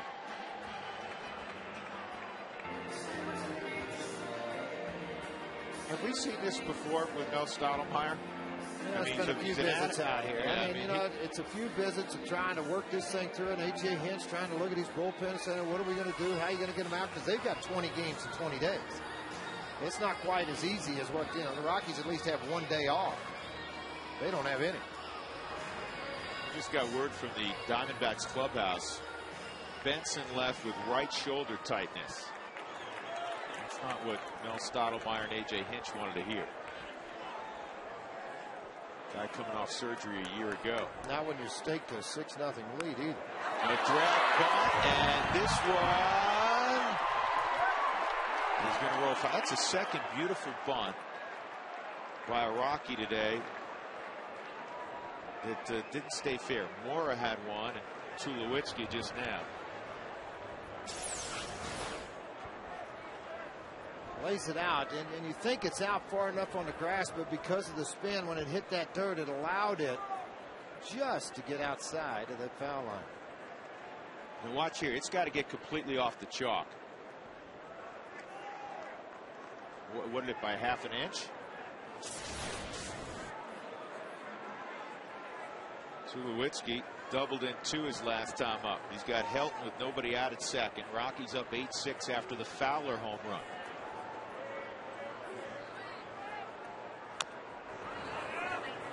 Yeah, the Rockies scored their first, well, I shouldn't say that because Gonzalez, I forgot, had the home run. But last night, taking me to a story about last night, Rockies scored 12 runs, George, without hitting a home run. It's just the 9th time in franchise history that they scored that many runs in a ball game without hitting a home run.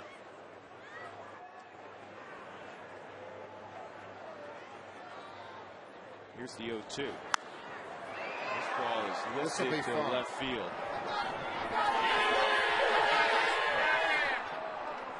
Helton is tagging up. Todd's running nuts today. Stay on the bag. He did. He got it with the left hand and rolled over and got it with the right hand and called timeout. Well, look at how that ball was caught. That ball was not caught with the anticipation of Todd Helton running to second base. He's let the ball get back over the top of his head instead of keeping it out in front of him. Watch Gillespie.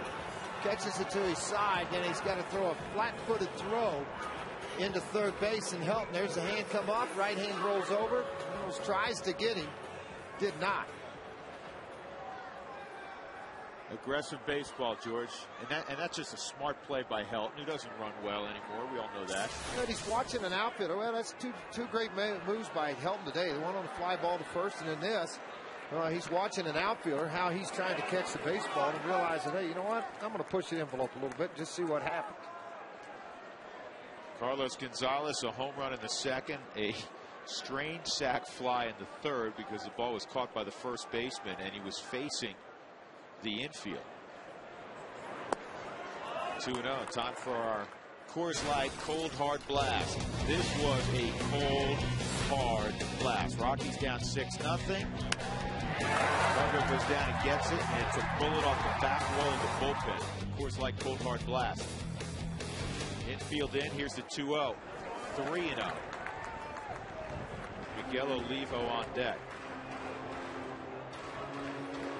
Remember earlier, George, we were talking about, all right, Rockies down 6-0. The good news is you have 9 innings to work with. Chip away, get a run here, run there, right? Well, you just threw 6 up instead of a run here. You got 6 here. You got them all at once. Not done yet with 1 out and a 3-0 count. I have to believe he was turned loose there. Gonzalez wanted no part of him. So now it's first and third. And you have speed at first. And Miguel Olivo coming up, who had a single and RBI his last time up. And in the second inning, George, he almost took Mark Reynolds' glove off with a rocket to third. Well, they've got Vasquez up warming up down in their bullpen right now. They're just trying to figure out how to get some outs and get some innings stopped.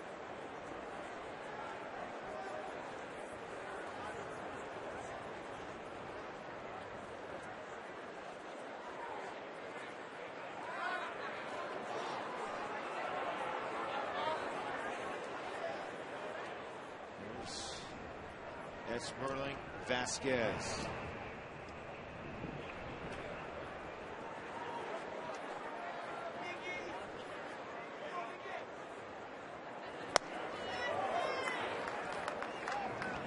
Miguel Olivo has not just been getting it done offensively.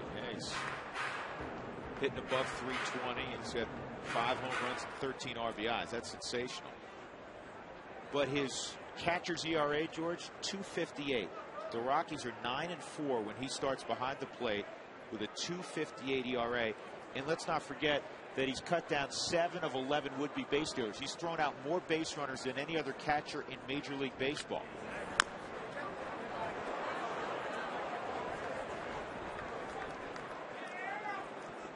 You want to know how tough he is?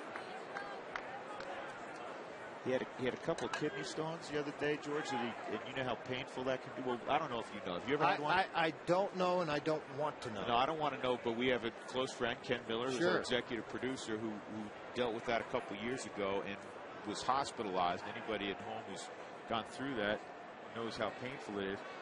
He was able to pass the kidney stones and played the very next day. He's fine. This was earlier this week. There goes Gonzalez, and the throw through is not in time. Couple RBIs out there for Miguel Olivo. Third stolen base for Gonzalez. He's been caught a couple of times. He's got a great jump. That really put Esther behind the 8 ball. Head first slide.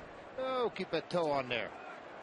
One of the guys with that head first slide, they try to slow down. That's where you get your thumb injuries and finger injuries going into second base. 2-2 on Olivo.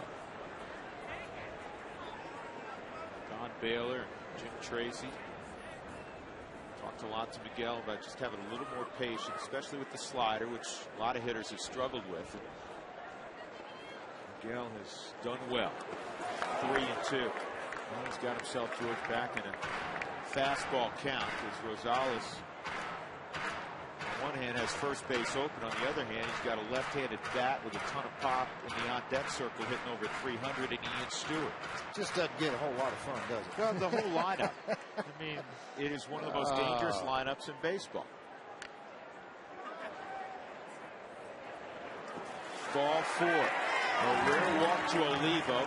The Rockies have him loaded again. Stewart is approaching the plate, but that'll be all for Gonzalez. Here comes A.J. Hinch.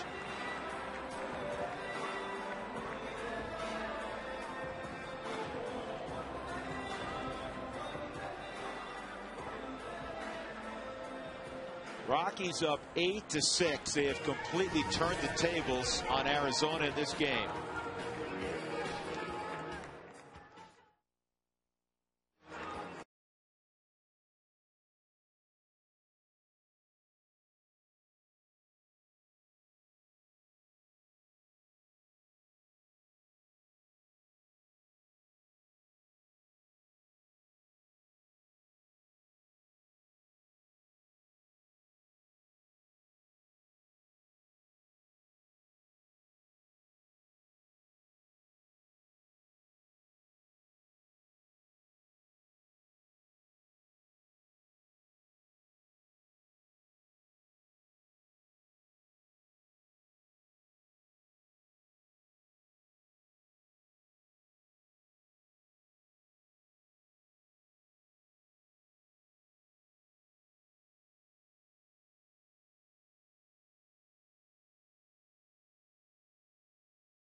How many pitchers have won their first 5 starts with Colorado in a season?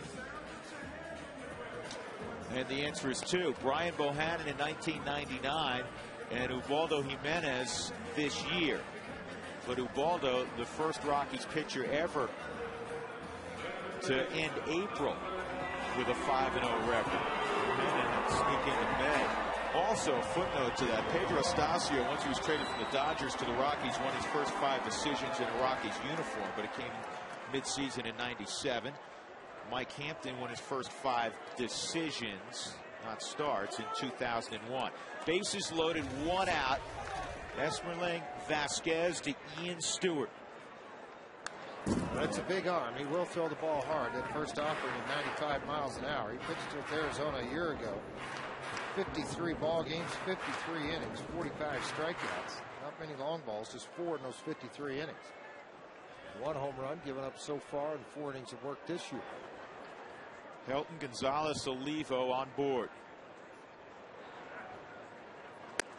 1-1. Signed in 2003 in March. Now the Dominican Republic.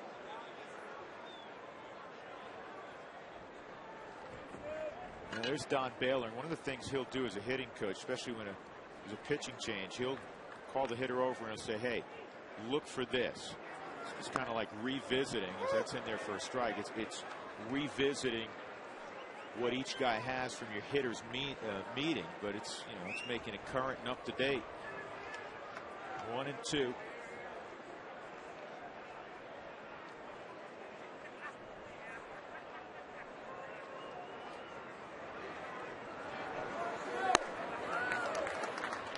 the Amica hit zone this year on Ian Stewart. A lot of hot spots.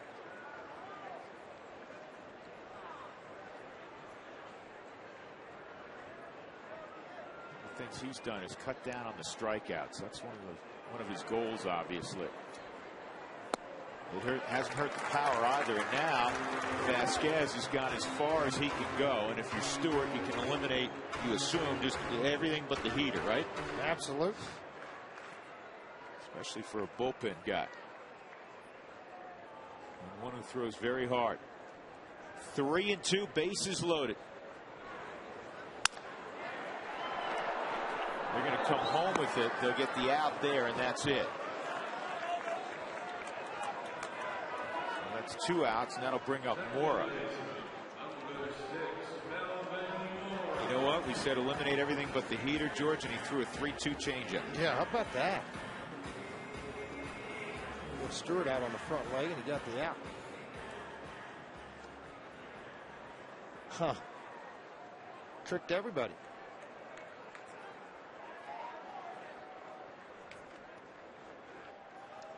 Mora's 1 for 2. Boy, a hit here would be huge. 2 outs. Olivo runs well at second base.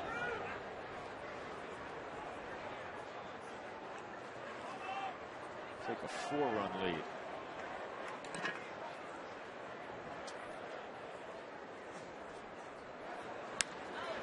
And it's sliced foul. 3 slams for Mora in his career. 336 lifetime average.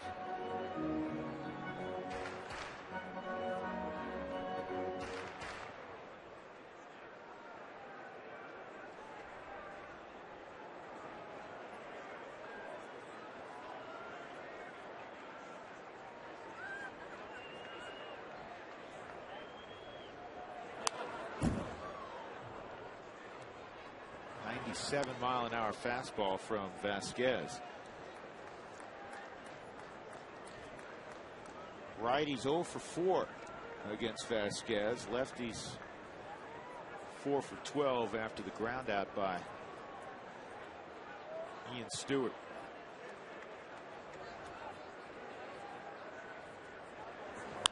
This ball's shot to right field, base hit. Olivo around third, coming home. Here's the throw. It is late.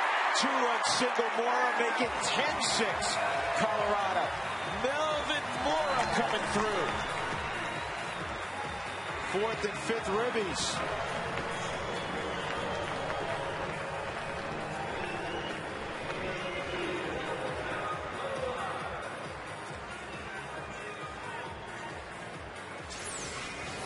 Well, it just keeps piling on against the Arizona Diamondbacks. Hits after hits. The Rockies with 11 now and 10 runs.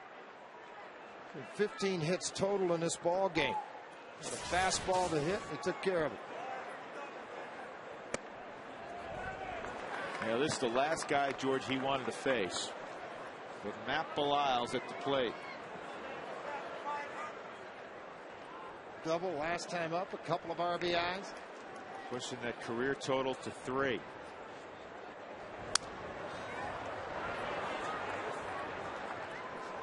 Well, that may have been his lucky bat, George.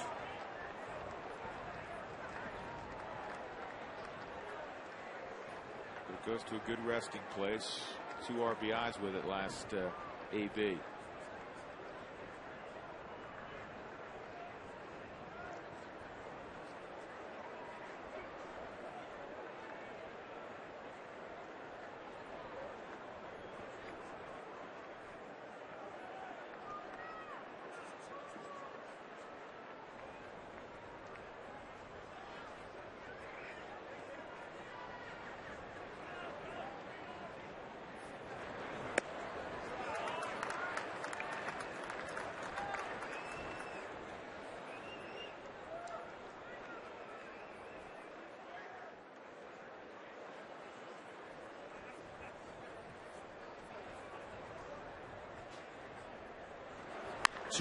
This is hammered foul.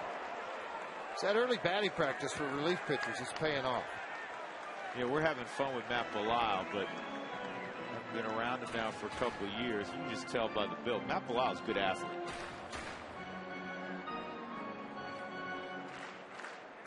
He's having fun right now.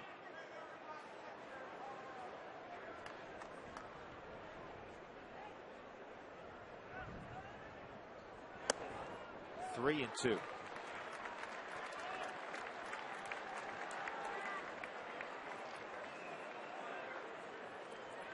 10 runs, 11 hits for the Rockies, 6 runs, 4 hits for Arizona. Bilal has not allowed a hit since coming in for Greg Smith. Runners going, and Bilal gets plunked by Vasquez. He'll go to first. Bases are loaded for Eric Young. Jim Tracy, even though Bilal is acting like he's fine, he wants to make sure Keith Duggar checks him out. That's, if it did hit him in the arm, it's not a throwing arm. And you know what? It missed his arm. It got him in the hip, it looks like, George. I'm trying to see if it maybe got the tip of the elbow, but it's more of a gut shot than anything.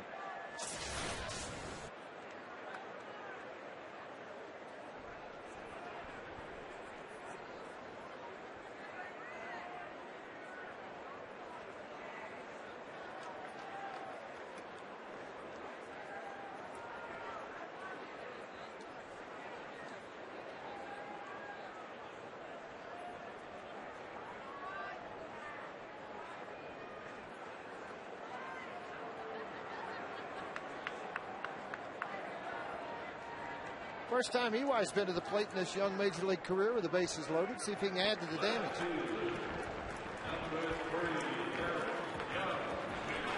The Rockies, George, have hit around for the second straight inning.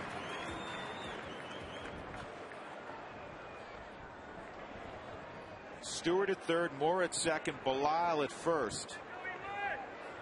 10-6 Colorado, 2 outs. And that misses ball 1. This crowd, and it's a nice one for Wednesday afternoon. Those that have played hooky have been entertained.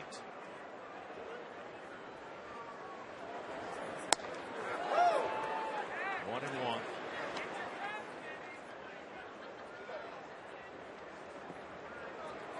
Run in the second for the Rockies, 6 in the third, 3 here in the fourth. We told you when the third inning started that the Rockies had outscored their opponents 47-21 in the third and fourth inning this year. Well, you can update that right now to 56-21, and it may be more yet. 3-1 on Junior. Starting to get a feel, George, as to why A.J. Hinch is pulling out his hair when the bullpen takes over this year for Arizona. Yeah. I'll tell you, Bob Gebhardt, former Rockies GM, a special assistant. The Arizona Diamondbacks sitting behind home plate watching this. Vasquez just walked in a run. Number 11 for the Rockies. Here comes Stewart to the plate.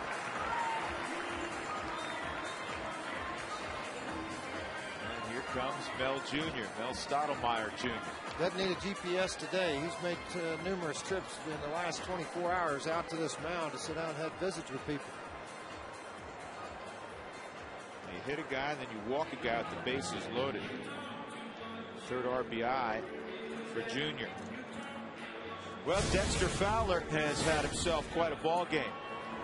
He had a base hit in the first inning. Came up in the third, had a base hit, stole a base, would score a run. And then he started this inning off hitting a high fastball out of the ballpark for his first home run of the year. Those replays brought to you by the Colorado Lottery. From now until June 30th, replay any of your non-winning scratch tickets in a second chance drawing. Enter your tickets at coloradolottery.com. Stewart has scored, so Moore is now at third, Bilal at second, and Junior at first.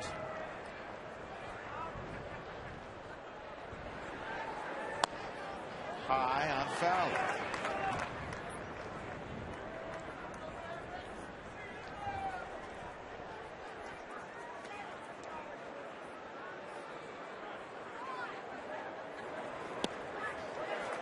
Two and up. 23 runs for the Rockies the last 2 days. In this ball game, though it's 2 hours in length, is just in the bottom of the 4th inning.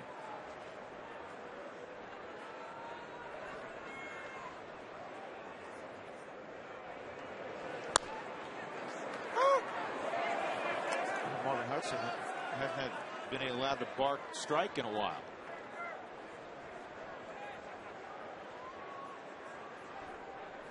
Unbelievable. 3-1.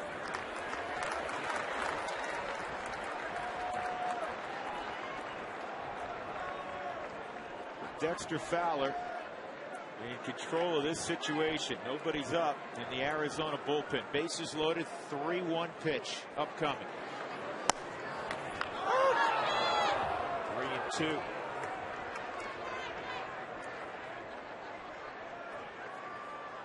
Dexter with the 3 hits today.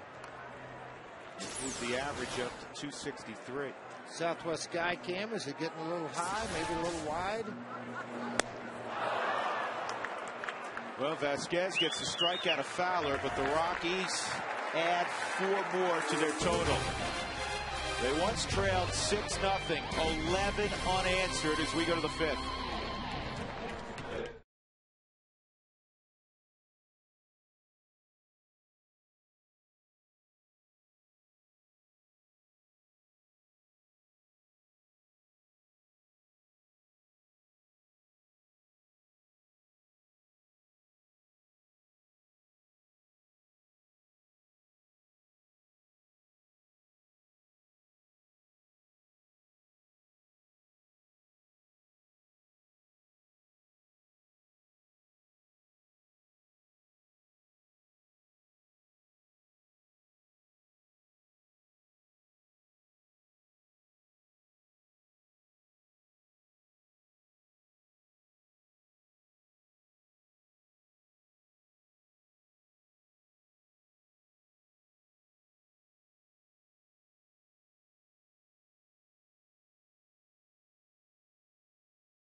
At 11-6 to the dugout we go. Skipper kind enough to join us. Trey's just another day at the ballpark, huh? Interesting, isn't it? You know something, Drew? I give our club, I give the group of guys a tremendous amount of credit. But actually, you know something, going back to last year, I mean, this isn't the first time you've seen something like this. You know what our motto has been for a long time now. There's 27 outs in the game.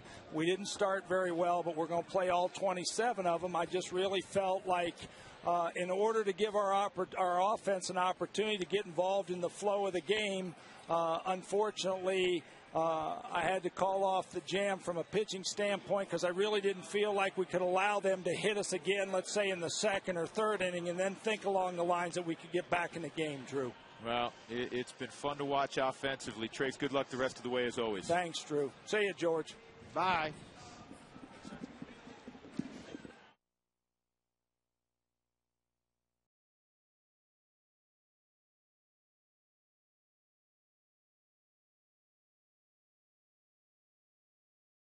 Field, the Rockies once down 6-love, now lead at 11-6 to the dugout we go. Skipper kind enough to join us. Trey's just another day at the ballpark, huh? Interesting, isn't it? You know something, Drew? I give our club, I give the group of guys a tremendous amount of credit. But actually, you know something, going back to last year, I mean, this isn't the first time you've seen something like this. You know what our motto has been for a long time now. There's 27 outs in the game.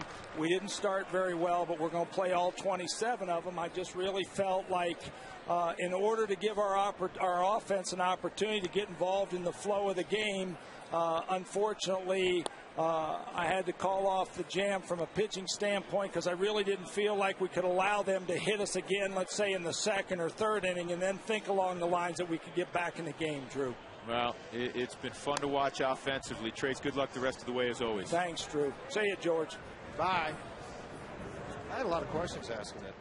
Well, you're going to have to wait till after the game. 2-2 on Tony Abreu.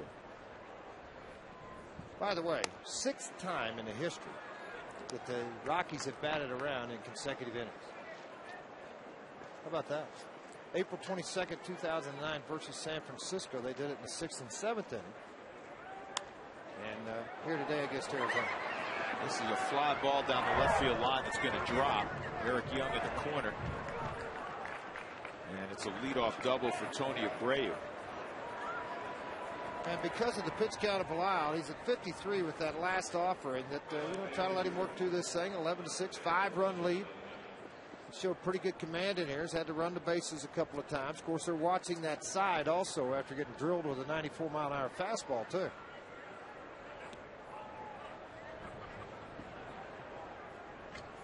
Yeah, Trace will have some interesting and fun and very complimentary things to say about Matt Bilal later on. Plenty will be spoken about his good at bats today, George. However, let's not forget, this is his 4th inning of work. He's faced the minimum in the first 3, and he has 4 punch-outs. I mean, he's been unhittable. Well, I watched Oliva walk out, and he goes, "Oh yeah, we haven't had a guy on second yet. We better talk about what sign you want to use." That's how dominant he was in those 3 innings. This ball's well hit left center field. This is going to get a run home. And Justin Upton in second with the double. So back-to-back doubles. And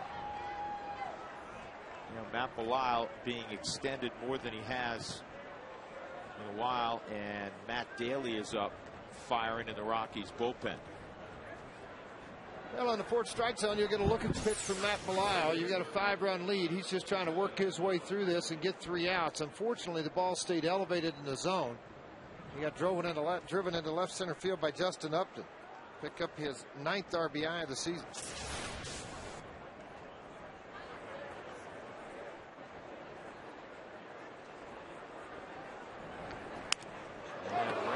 Had that bat splinter all over the place. Well, yeah, splinters there's like it went into like 20 pieces right off the very end of the bat. How far he was out in front. A lot of that's ended out in fair territory, and a lot of it right here around the. Watch on the Hyundai cam. This is kind of neat to watch here, folks. Watch this. There's the ball. I'm going to pull off. I'm going to hit this thing a country mile, and then it cut right at the last second. Then we have splinters.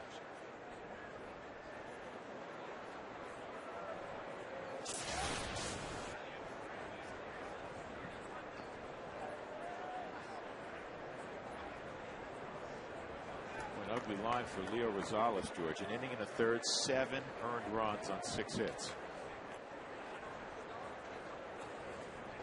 Here's the 0-1 on Reynolds, 0-2.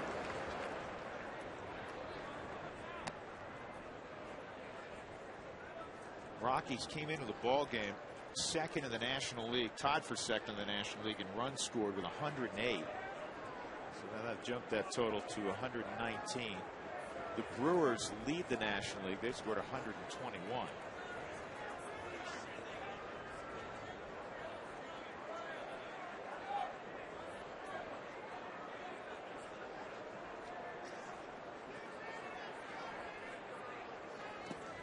Brewers are still playing. They're in the 13th inning at home at Miller Park against Pittsburgh, tied at 5. By the way, I want to tell Bob Uecker, good luck with your heart surgery. You're going to be out for almost 3 months, and he had a similar procedure about 15 years ago, and everything went well. He swims about a mile a day. Bob, I don't know if you listen to our game. You're probably watching that Brewer game. Actually working today. Today's the last day he's going to work. Yep, we wish Bob all the best. Here's the 1-2. 2-2. Another game of interest, George. The Phillies and the Giants tied at 1 in the 6th inning. That's Lincecum on the hill for the Giants. So the Rockies will play the Giants at AT&T Park this weekend. 2-2 on Reynolds. Nobody out. It's 11-7. Did he go around? No swing. He's trying to get out of the way.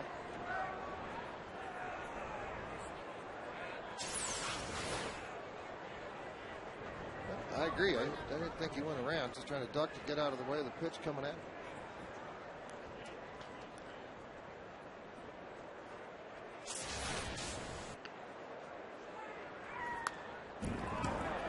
Well, all the way way back on August the 20th, excuse me, April 20th, 2006. Blau went 4 innings. It was his longest career relief appearance with Cincinnati, and he got the win in that ball game. You look up in the history of the Atlanta Braves, George, all-time bonuses given to #1 picks. Matt Bilal in the top 5. And that's low. Ball 4. He may be fatiguing. 2 on now for Adam LaRoche. Jim Tracy may have to come get him.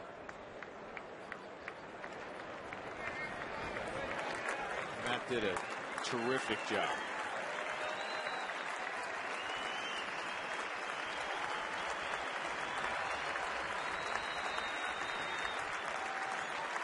.62 pitches, and he gets a big pat on the back from Jim Tracy and a standing ovation from the crowd.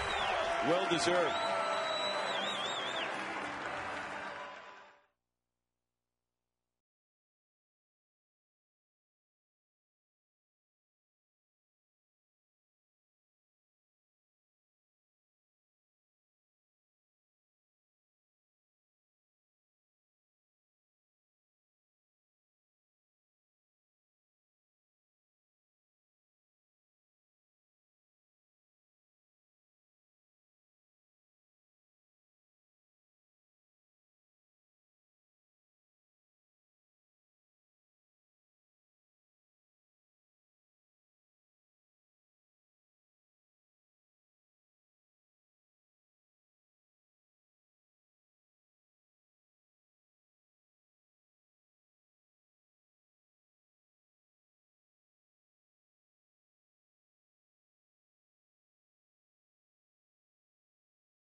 Jimmy Johns.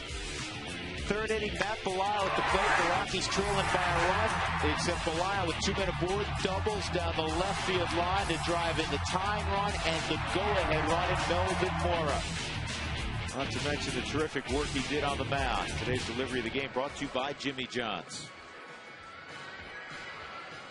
So he'll pass the baton to Matt Daly, who is unscored upon this year in 10 of his 11 outings, and he has stranded all 7 of his inherited runners so far in 2010. And I know, George, that's the stat that you look at for relievers maybe more than anything else. Absolutely I do, because I think that's what you really judge a reliever on, is inherited runners that score. And if you have the ability to shut down the other's offense and get in the dugout, it's just a huge plus for a manager. But a lot of guys, and Daly's one of the few guys coming in with men on base, and this high number of men on base this year for the Rockies, simply because most guys have been starting innings.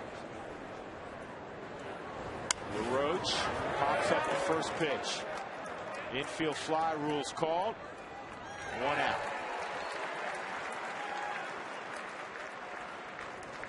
Now you got a couple of right-handed bats, and Daly, generally speaking, really tough on righties. Colorado Rockies dugout stores are ready for the 2010 season. It's the one-stop shop for Rockies fans. You get it all at your local dugout store. From tickets to clothes to exclusive gifts with purchase and tickets promotions, the dugout stores are the place for all things Rockies. Call 303-832-TEAM for more store locations. Righties against Bilal this year have hit 190. Chris Young, a 3-run home run in the first inning. Arizona scored 6 times against Greg Smith before Smith was able to record an out. Young struck out in the 3rd against Bilal.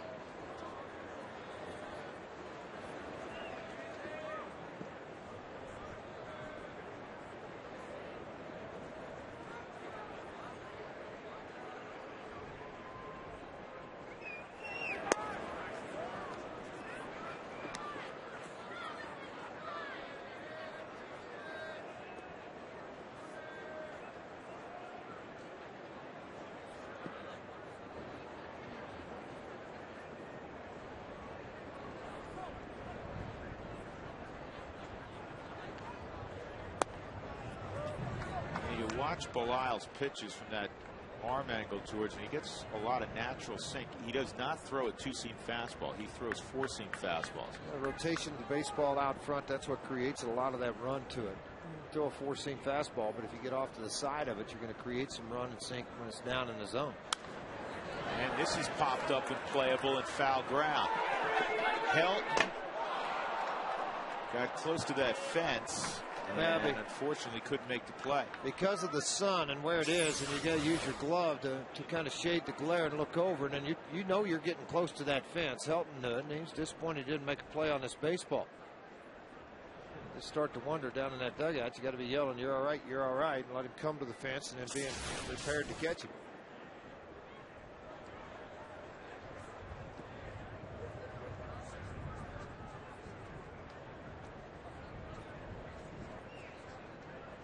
Two and one on Young.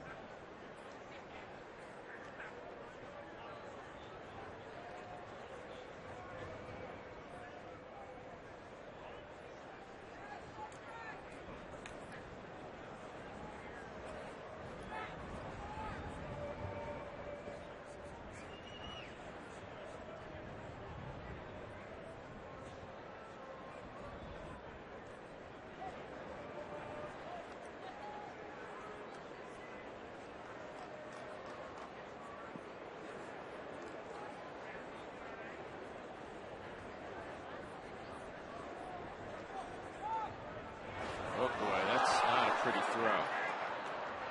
Well, awkward way to step off. Some guys can do that, step off with the back foot, and then you just got to really make sure you rotate your upper body when you have that pickoff move and do it in that fashion versus the old spin move.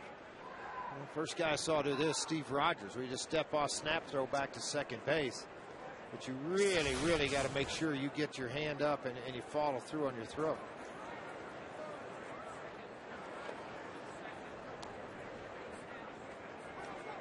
That puts a lot more pressure on your defense. Your infield's back, 4-run game.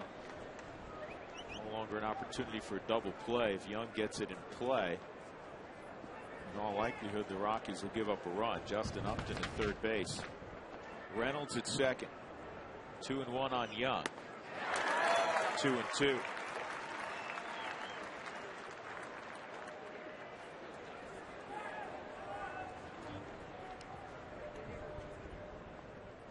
Chris Young a year ago struck out 133 times, 433 at bats, so better than 1 and 3. 2 years ago, 165 punch outs. Here's the 2-2, 3 and 2. Arizona in this game 4 for 6 with runners in scoring position. All that came early. The Rockies are 4 for 10.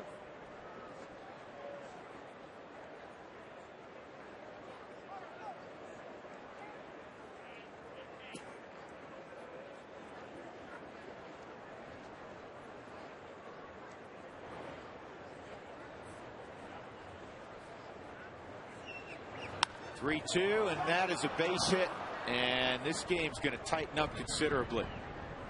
First two inherited runners to score this year against Matt Daly, and it's 11-9.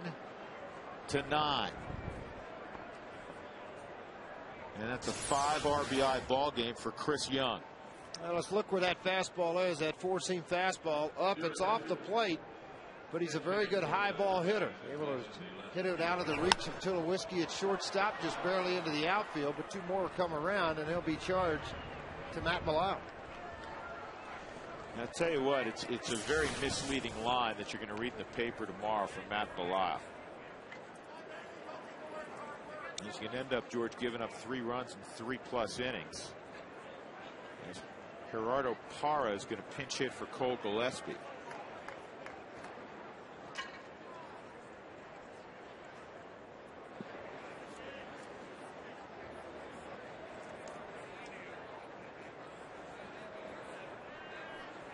If Daly can get a ground ball, high, ball 1.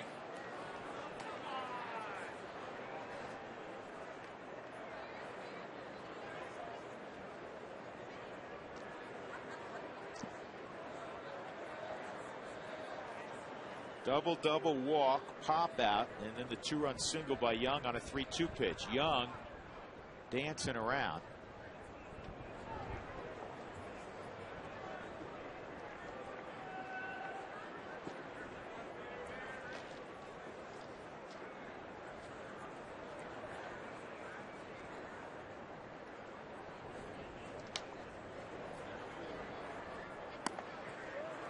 2-0.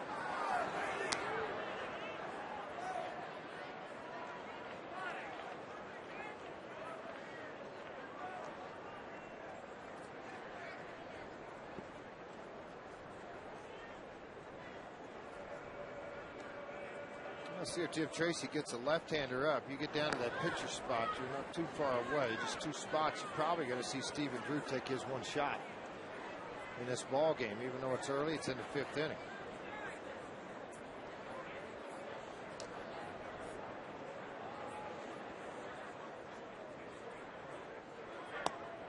Three and out. It's an unusual count visited here by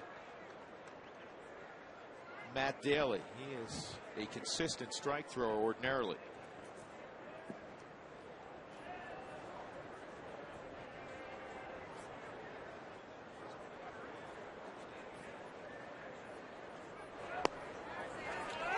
Three and one.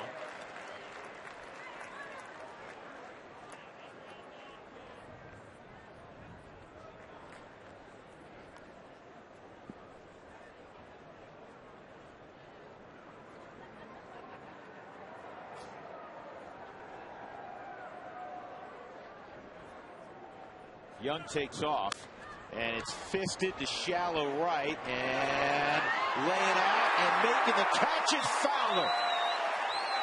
That's the 3rd diving catch he has made in the month of April.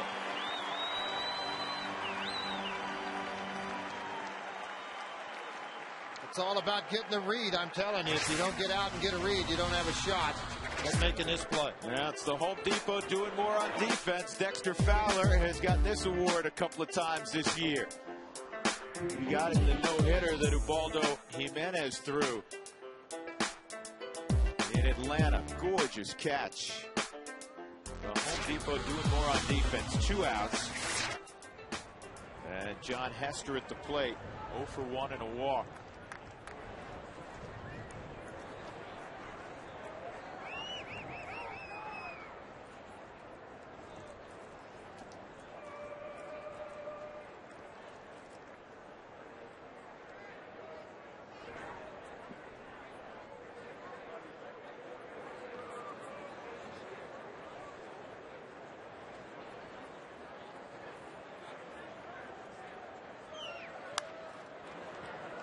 Strike count on Hester. 11-9 ball game. Rockies since the 2nd inning go 1-6-4. 1 in the 2nd, 6 in the 3rd, 4 in the 4th. The Diamondbacks 6 in the 1st, and now after being blanked for 3 innings by Belisle, get 3 here in the 5th.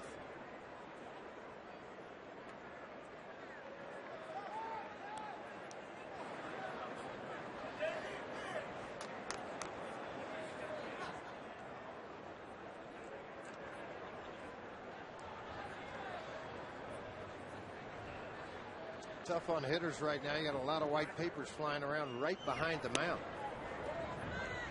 We'll distract that in a hurry. A lot of winds at Coors Field today.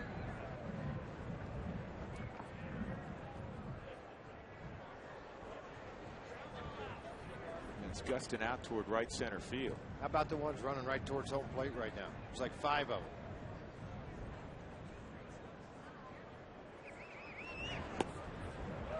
Two and one.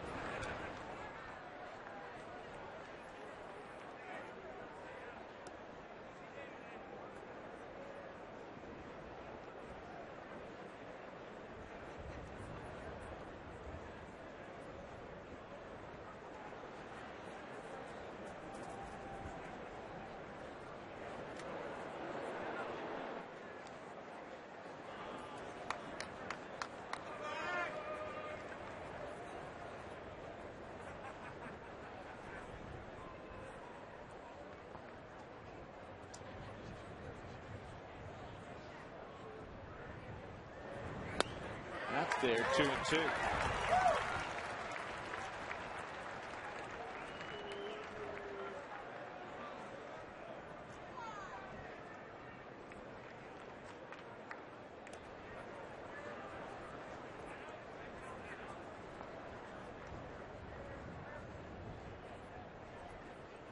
Young takes off, swung on and missed by Hester. And Matt Daly gets the Rockies to the dugout. 3 runs come around in the inning for Arizona. They have tightened things up. It is 11-9 for the catch by Fowler.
Exclusive Rockies coverage. Text FSNRM to 95323 to receive the latest Rockies updates to your phone.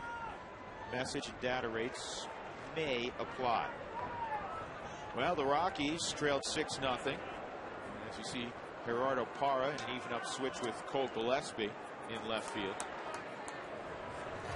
Rockies scored 11 unanswered. Now, Arizona has moved to within 11-9. Vasquez still out there, and he's still searching for the strike zone.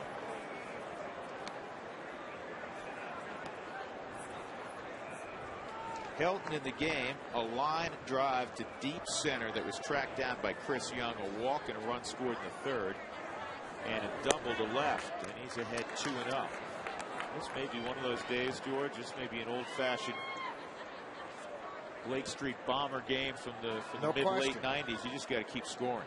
It's in about 230 pitches in this game so far, and you're halfway through, so not a lot of guys throwing strikes, obviously. Rockies with only 4 walks. Diamondbacks with 6 so far in the game. Phils have taken the Giants have taken a 4-1 lead on the Phils. That's in there, 3-1. Yeah, Lincecum 10 strikeouts in that ball game so far. He's trying to improve to 5-0 and match Ubaldo Jimenez. If all things keep going to where they are right now, it's going to be a difficult time for the voters in September or in October to Cy Young. With Halladay, Lincecum, Ubaldo Jimenez. A lot of baseball to be played. Almost 1 month gone. A 6 foul tip, and it's held. So Helton is a strikeout victim. That'll bring up Tulowitzki. Xcel Energy fun fact: when the Diamondbacks beat the Yankees in the 0-1 World Series, the Yankees have been a baseball franchise longer than Arizona had been a state. How about that? The Yankees started as the Baltimore Orioles in 1901 and moved to New York in 03. Arizona became a state in 1912. Matt Williams played for the world champs in 01. Did you know that running your dishwasher when it's full saves you energy and money? Get more cost-saving tips. Visit responsiblebynature.com.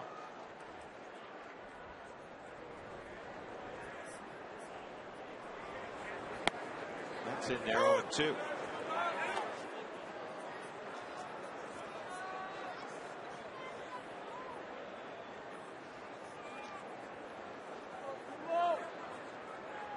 Still playing in the 14th inning, and Milwaukee tied at 5. The Pirates and the Brewers. Strike 3 on Tulowitzki. Second time Marvin Hudson has gotten him on a questionable call.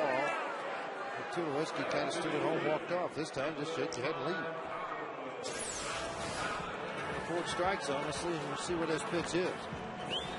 Caught the top of the strike zone according to the fourth strike zone. 3 straight strikeouts for this hard-throwing right-hander. 2 outs, nobody on. Carlos Gonzalez, home run, sac fly, and a walk. Inside, ball 1. .351 average for Gonzalez. He's among the league leaders.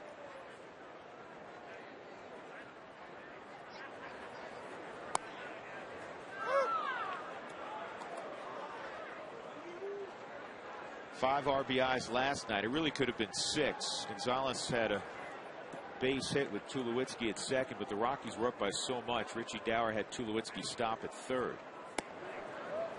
And Gonzalez has 2 more ribbies today. He's got 16 on the season. That leads the club. And he's hit leadoff every ball game but 2. But he's added 7 in 2 days in the 5-hole. This ball is knocked down for a moment, and the play completed at first base. Adam LaRoche to Vasquez. 1-2-3 inning. The first out on the hill for Arizona today. 11-9 Colorado will go to the 6th.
Today's E470 Road Ahead brought to you by E470.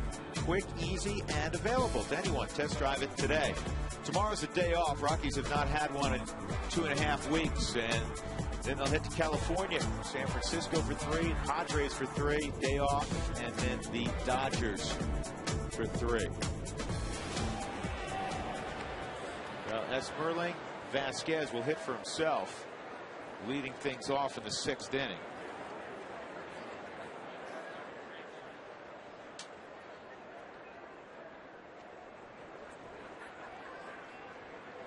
Matt Daly still out there. That's in there for a strike. Let's talk about hiding the baseball, George, with that front shoulder tucked close. He shows you his wallet is, you're fond of saying, from the get-go. So 88 to 90, it's where he kind of works. It seems like 93, 94 to a hitter. Well, it does, because the hand comes out so quick. It's hidden well behind. It's a very short, quick arm action, not a long arm action. So a lot of deception. Tulowitzki gets rid of Vasquez quickly. 1 out. That'll bring up Kelly Johnson in the top of the order. Well, don't miss a special 1 hour Rockies All Access baseball in the Dominican Republic. That's Thursday, May 6th at 7 p.m. We'll get an inside look at life at the Rockies Academy. You'll get insight from Dominican Republic native Ubaldo Jimenez. Travel to the players' homes, learn what the importance of the program is to not only the Rockies organization, but to teenagers growing up in the poverty-stricken country. And I'll tell you this, you know, the folks in the Dominican Republic are crazy about baseball. And one of their biggest heroes, and they've had a lot of great players, obviously, through the years.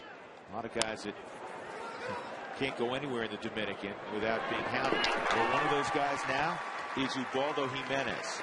His star is growing throughout this nation in the baseball world, but it's already firmly established in the Dominican Republic. That's going to be a great show. May the 6th, Rockies All Access from the Dominican Republic. What a great job Rolando Fernandez and his staff has done in the Rockies Latin American operation. 2 outs, Tony Abreu at the plate. That's a strike.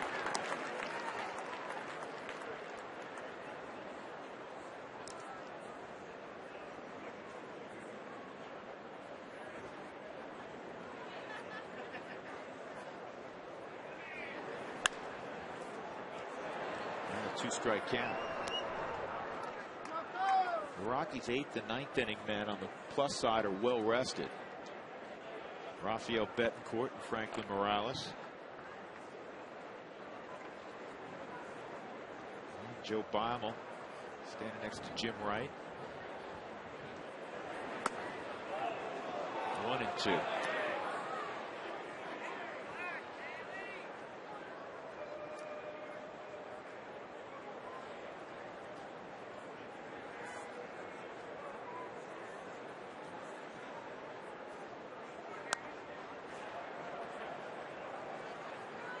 Daly's thrown 26 pitches. The guy who really got extended was Matt Belisle. Matt threw 61 pitches, I believe. He's going to be done for 2 or 3 days. Yeah. Well, same thing with Corpus. Corpus down today. Corpus has been throwing the ball great, but he threw 3 innings the other day. Manuel leading all major league relievers in innings pitched in the month of April. It's kind of taken over that long reliever spot. And he's pitched better, George, than he has in a long while. Here's the 1-2. And an easy ground ball from Melvin Mora. Good inning for Matt Daly. We'll go to the bottom of the 6th inning. The Rockies 11, the Diamondbacks 9. A rubber game here in Denver.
The Coors Light Freeze Cam.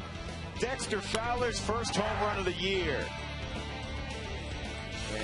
got it right on the barrel. Typically, when you hit it out, you get it on the barrel. Unless you have the strength of a Giambi. That was the Frost Brewed Coors Light Freeze Can. Rockies 11 and the Diamondbacks 9 with George Frazier. And Mark Stout, I'm Drew Goodman. Miguel Olivo will lead it off against Esperling Vasquez. And this is on the ground to short. And speaking of Mark Stout, here he is again. Hey, Mark. Hey, guys, interesting story about the famous Honus Wagner card in relation to the Arizona Diamondbacks. One of the owners, Ken Kendrick, is actually the owner of the card. He started collecting baseball cards when he was growing up as a kid in southern West Virginia. And his mother kept all his cards, found out he had a great set. Eventually made money. He owns the team. He bought the Honus Wagner card for $2.8 million, and he has an ultimate set that's on display at Cooperstown through the next 2 years. They think they're going to bring it back to Arizona for the All-Star game in 2011. Now, he also added to his collection by buying a number of elite cards from Tom Candiotti, the former knuckleballer, who's actually a Diamondbacks broadcaster. He said he wanted to get rid of the cards. Kendrick was happy to take them. He has one of the best collections of baseball cards ever, including that 1909 Honus Wagner card. I think there's only 30 or so, and he has the one in the best condition. $2.8 million for a ball card, guys. Yeah, he just outbid me. And I've talked to Ken about that. Let me touch it one now. Ken Kendrick, good man, who lives in Aspen during the summer, spends a lot of time there, so he's very familiar with the Colorado Rockies, not only from a competitive standpoint, but catches some of the Rockies games when he's up in Aspen. 2 balls and a strike on Stewart. $2.8 million for a baseball card. What's the next? You know, I always heard the Honus Wagner one's the most expensive card. I wonder what the next most valuable card is. Question.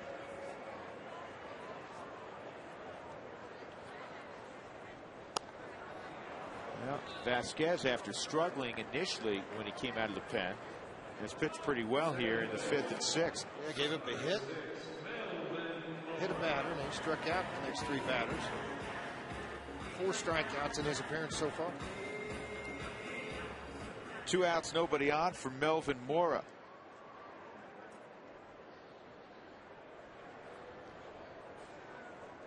I think Vasquez maybe get near the end of the line. This ball's hit a long way to left center field. Young's going to be able to get over and make the catch, though. So a deep drive dies in the glove of Chris Young.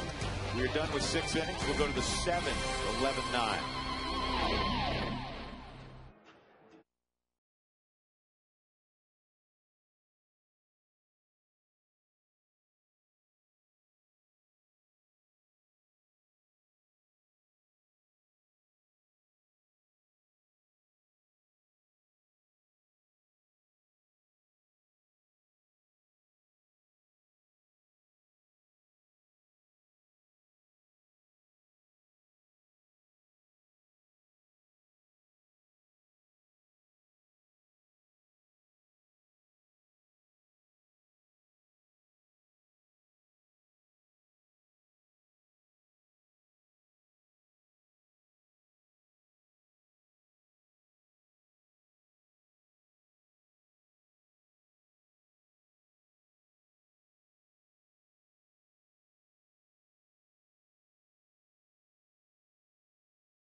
Look back. We'll have to look back on in this game. The Rockies were down 6-0. Then Cargo hit his 3rd of the year. A bullet to the back wall of the Rockies bullpen. And then Tulowitzki with a 2-run double. That got the Rockies within 3. And then Carlos Gonzalez popped one up to first. And then after the catch was made, Adam LaRoche dropped the baseball and held and scored as a sac fly. And the big hit was Matt Belisle, a 2-run double for the Rockies relief pitcher. And the Rockies took the lead 7-6. Melvin Morris scoring there. Dexter Fowler's hit a home run.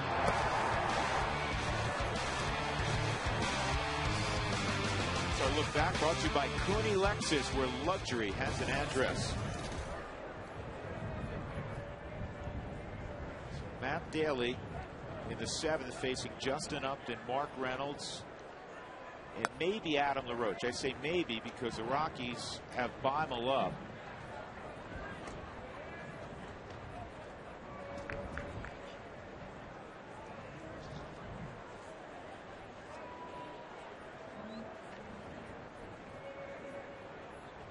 Here's the 2-0. 3-0. 23,773 in attendance today.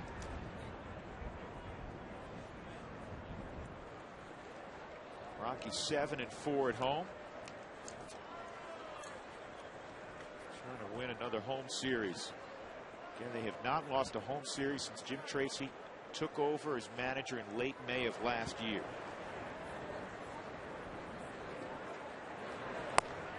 That's a strike. Doug did a little research. The second most valuable card, according to Forbes, is a 1914 Babe Ruth. That'd be his rookie card, wouldn't it? I believe it would be. $500,000 it went for, and then third is a 1910 Shoeless Joe Jackson card. 3 and 2. Doug, am I right on that? 1914 Ruth rookie. I'm trying to think. I think you're pretty close. 15 to 14, one or the other. I'm trying to think. Pete Sheehy was the clubhouse man with the New York Yankees. Came at the first year Babe Ruth did as a bat boy. He's no longer with us. Here's the 3-2 on Upton, and Daly comes all the way back. That's huge, George. You 3-0 on Upton. You got Reynolds on deck representing the tying run, and he comes all the way back and punches him out. Yeah, right in the heart of the order. That's one thing you don't need is base runners and free base runners. So he came back able to make a pitch, got the ball by him. He got the strikeout. You have nobody on base when you're up 2 and Reynolds coming up, and then LaRoche.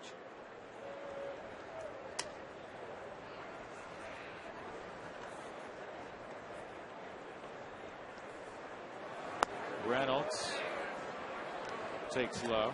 Let's take a look at today's Quest high-speed pitch. Esmerling Vasquez hit 97. Matt Belisle hit 93. It's brought to you by Quest, a high-speed internet provider of the Colorado Rockies. 2 starters didn't last long. Greg Smith pitched 1 inning, gave up 6 runs. And Chris Benson went 2+ innings and left with shoulder tightness. He allowed 4 runs. I want to correct one thing I said. There's an erroneous note that said the Rockies had not lost a home series since Jim Tracy took over. I think it's 1 series they've lost. Because in September last year, remember how hot the Padres were, George? Sure did. I mean, they were 37-25 their final 62 games. They took 2 of 3 here the 3rd week of September. 1 and 2 on Reynolds. But the point being, the Rockies have played terrific baseball at Coors Field. And especially so since that man took control. 51-30, their home record in 2009. Second to the Giants in the National League. 2-2. 3-2.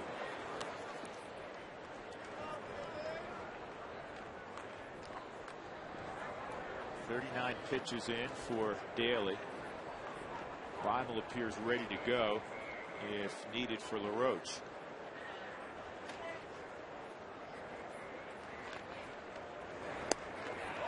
Now what you want to do here, have to bring Beimel in to face the left-hander. I'm pretty sure as Tracy will try to do that. He may leave him in, but I don't think he will. No, he's coming out.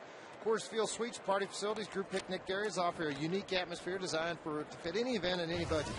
For the ultimate choice in entertaining, ask about the Rock Hand Super Suite in Conference Center. Find out how you can get the buy one, get one free offer, as well as other great suite specials by calling 303-312-2444. So Matt Daly will hand the baseball to Jim Tracy, who will then hand it to Joe Bible. Back in a moment. Now pitching for the Rockies.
Adam LaRoche is coming up, and he'll face Joe Bible on for the 7th time. Joe has allowed the opposition just a 158 average. Lefties are 1 for 9 against Bible. Righties not much better, 2 for 10.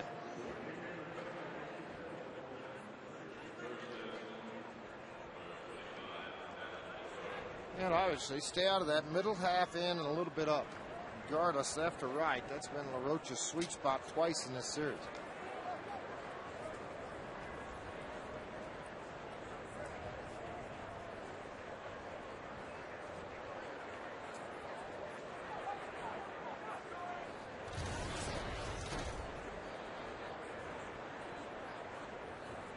For 3, a double, and a couple of RBIs for LaRoche, and that's a fair ball. 1 out, and the throw hit the base runner Reynolds.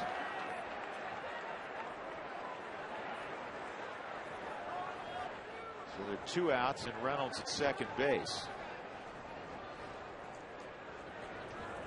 Bring up Chris Young. Well, Houghton snaps this ball, and he's going to make a very secure throw down to second base. What happened, the ball just tailed right into the back because it looked as if Reynolds, watch Reynolds, see if he veers out a little bit to try to get in the way of this thing. Nope, he sees where Tulowitzki's at, and that ball just caught him right in the back of the dome. Young's had a big day. 3-run home run and a 2-run single, 5 RBIs. And he gets a slow hook.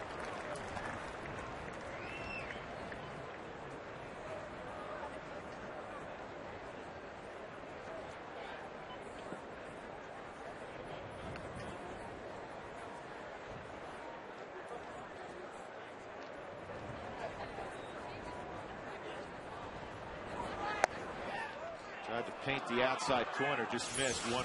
Well, I want to make sure there's nothing wrong with the helmet. Melvin Moore came up, says, you know what, I'm going to give it a look. I just want to make sure. No cracks.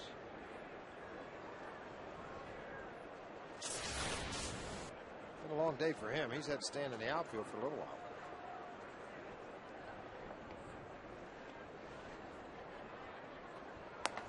That's there, 1-2.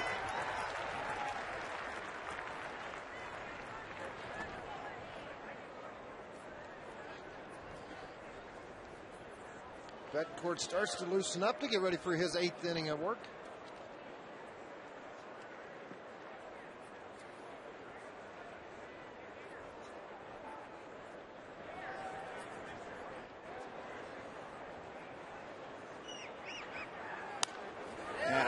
up and shallow right. Gonzalez under control. He's got it. Joe Bommel, great job. Got LaRoche, got Young. Stretch time at Coors Field. Rockies 11, Diamondbacks 9.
Presented by the authority of the Colorado Rockies and may not be reproduced or retransmitted in any form.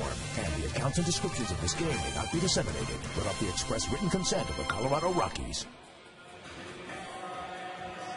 Well, Aaron Heilman, who the Rockies saw yesterday, pitched a clean inning. He'll be on for the 10th time. Who pitched the bottom of the 7th inning, 9-1-2.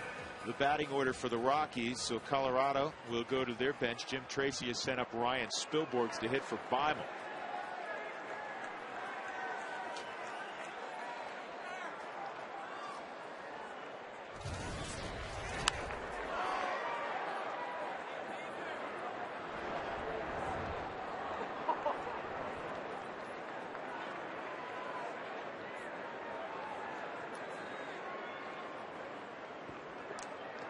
Vasquez ended up, George, settling in, doing a pretty good job. Did a really good job. 5 strikeouts in the ball game. He did hit Belisle.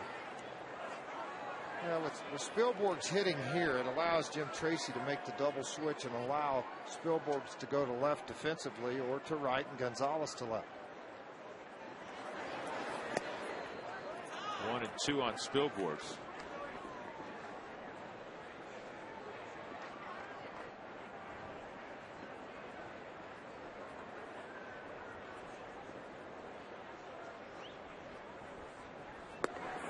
Two and two.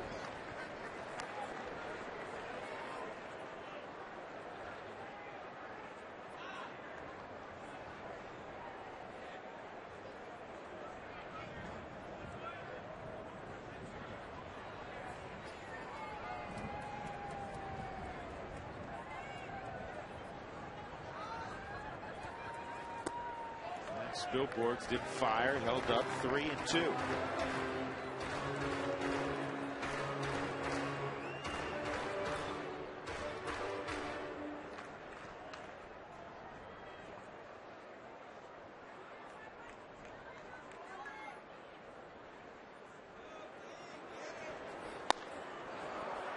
And Heilman wins the battle, so 1 out. That'll bring up Eric Young. Today's Game Reset is brought to you by Ecotech Institute in Denver, where you can make the world your workplace. Well, the Rockies spotted Arizona 6 runs in the first inning before they recorded an out. But Colorado produced a run in the second, 6 in the third, 4 more for the Rockies in the fourth. A couple of home runs. Gonzalez and Fowler both solo home runs. Rockies batted around in 2 consecutive innings, the 3rd and 4th. That's low, ball 1. Nice ball game for Eric Young Jr. He was solid in that leadoff role last night. And Georgie's 1 for 3 and a walk and an RBI. Stolen base. Stolen base, run scored this afternoon. Rockies like to add on. They're +2 right now. 11-9. They lead in the bottom of the 7th. Betancourt will have the 8th inning.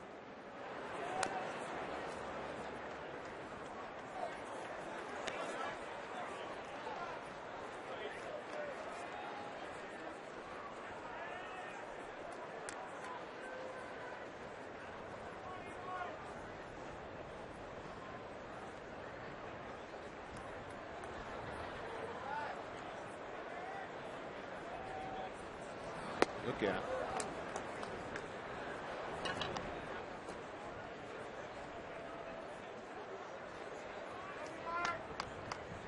Rockies today playing their 10th day ball game already. In 2010, they're 5-4 in the afternoon. No shadows, but some tardy swings from Ryan Spilborghs and Eric Young Jr. Well, it's still coming out pretty good out of the hand of Heilman. 93 miles an hour that last pitch with good sink down and away. A year ago, his left-handers gave him a hard time. This year, he's handled left-handers.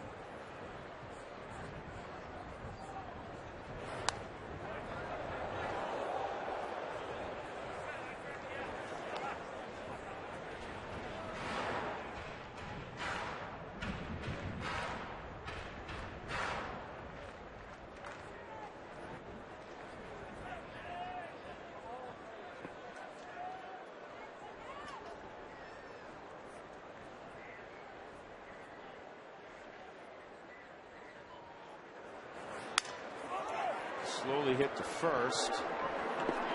And good play by the pitcher. Heilman getting to the bag and then getting himself out of the way with Young running. When you watch Adam LaRoche around that first base bag, you understand why he is rated highly defensively. All right, who's fastest? That's our Breaks Plus Take a Break poll of the game. Gonzalez, Fowler, and Young. I think you'd have to specify it. Most people like Eric Young. And if you're running a 40-yard dash, which is more a football measurement, Dexter Fowler would tell you EY would win. Gonzo would tell you EY would win. If you're starting to stretch it out for a longer distance, 60 or 100 yards, Dexter gets that grin on his face and says, that's when it starts getting into my territory. That long stride. Suffice it to say, all three can run. But if it's getting out of the box, going to first base, Eric Young Jr.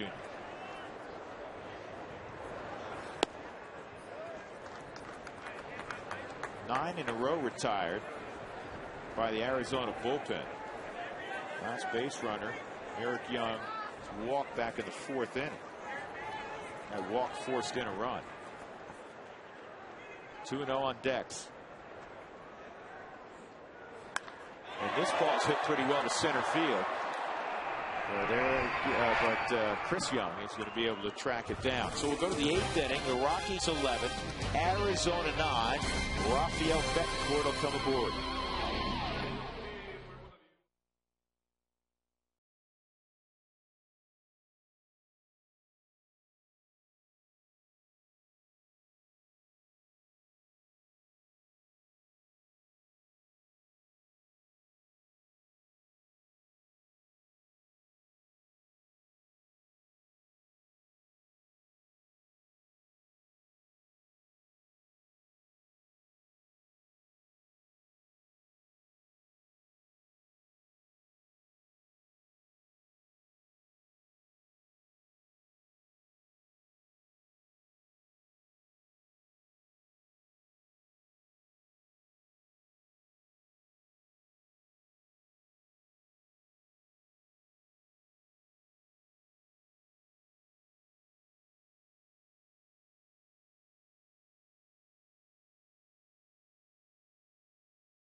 repair the chip in your windshield, and you can do it by calling Safelite Elite Auto Glass at 303-287-5000 or go to safelite.com. Ryan Spilborg stays in the ball game. He replaces Eric Young Jr. in left field. It's Spilborg's Fowler and Gonzalez in the outfield, and the 8th inning man Rafael Betancourt is aboard for the 9th time this year.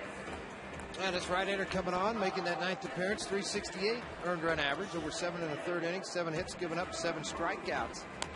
63% first batters faced. Brian Wilson, George, in San Francisco had a 4-1 lead in the 9th inning for Tim Lincecum, and he blew it. It's 4-4 now. A double by Worth off of Wilson allowed a couple of runs in to tie the game. Lincecum again pitched exceptionally well. He was trying to match the 5-0 start of Ubaldo Jimenez. 10 punch-outs by Lincecum. Second at bat for Gerardo Parra, who came in for Cole Gillespie. Pinch hit for him in the 5th and stayed in the ball game in left field. Correct that. 11 strikeouts for Lincecum. Oh, he's counting. He is. He's something else, isn't he? Back-to-back Cy Youngs. 2-run lead for the Rockies, and the first pitch over for a strike. John Hester is on deck. And then I'm sure we'll see Stephen Drew.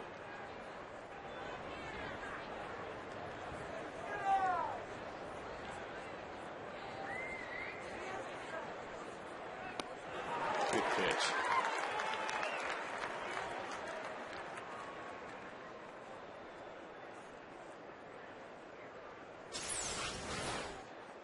A slider. You see it dip right to the middle of the plate. Took enough off of it velocity wise. Varied the fastball at 83 miles an hour to put it in a great location.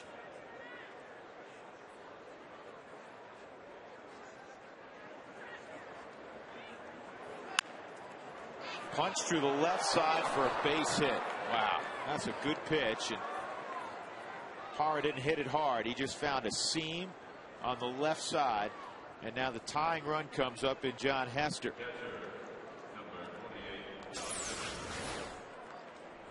Put it to the outside half of the plate. Southwest Sky Cam is going to show you right where the location was. That's just a nice job of hitting. That's when everybody did their job. It's just one guy did a little bit better.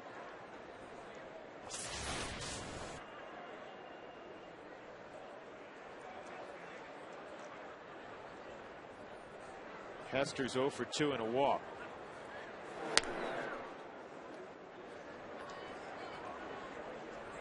Stephen Drew has come out in the on-deck circle in the pitcher spot. Arizona's off to Chicago after this ball game is completed.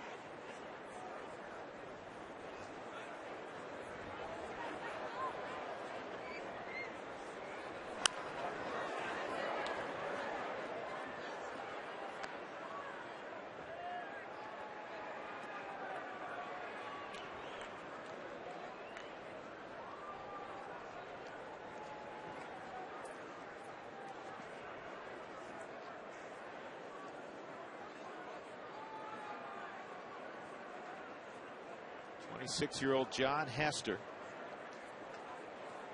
Pretty good fastball hitter. Has power in his bat. This is popped up and it's playable and foul ground for Helt. 1 out. Well, for the best ticket value in the ballpark, purchase 2010 Rockies season tickets and do it to 15 or 25 games or mini plans.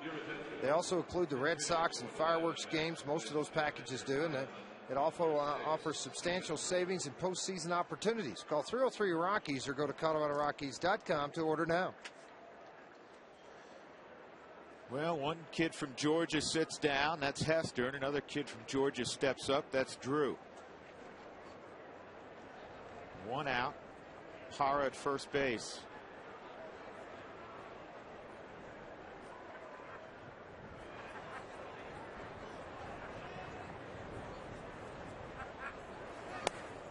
In there for a strike.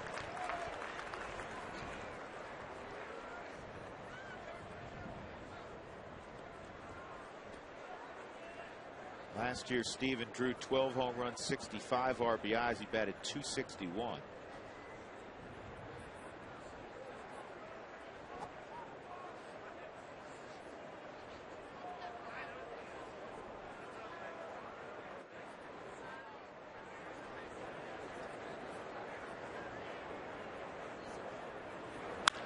This ball's hit well, right center field. That's going to touch down. Parra to third, and he gets a big stop sign. And now the tying run is at second base, and Kelly Johnson is coming up.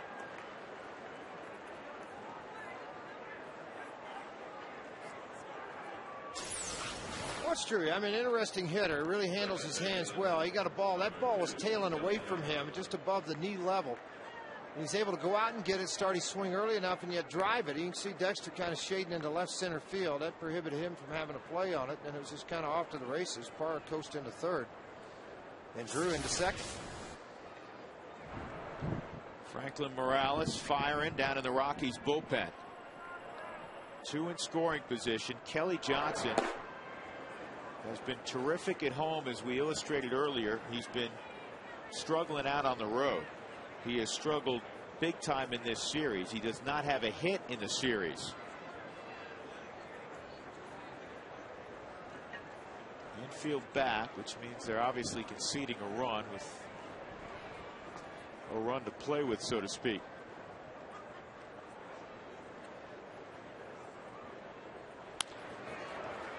That'll get a run home.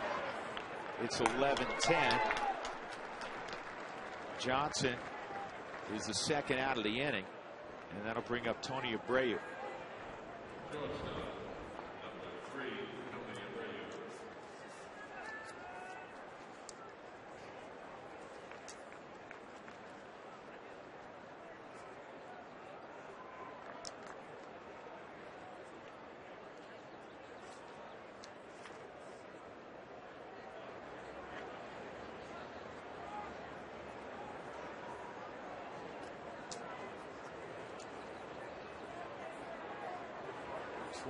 Combined runs in this ball game.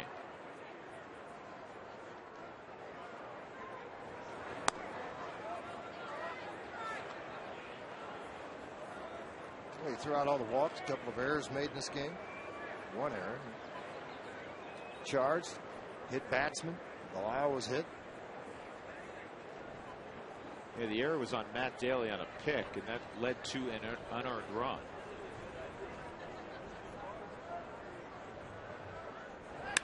Line drive, base hit. We have a tie ball game.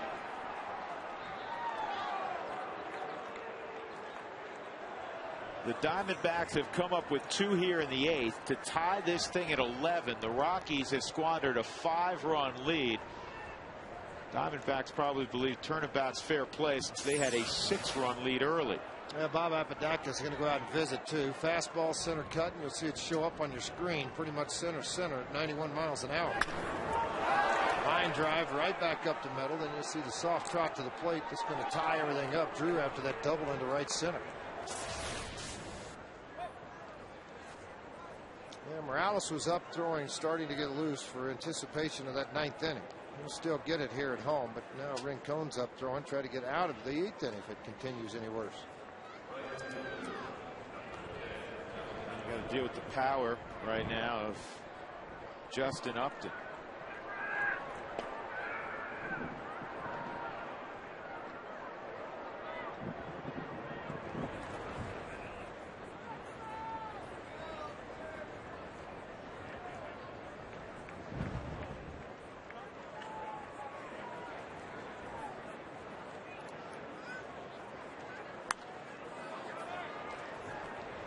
Foul over our head into the upper deck.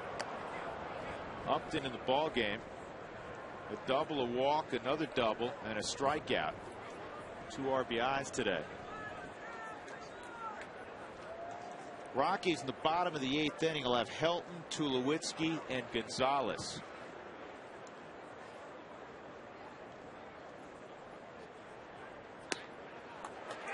0-2.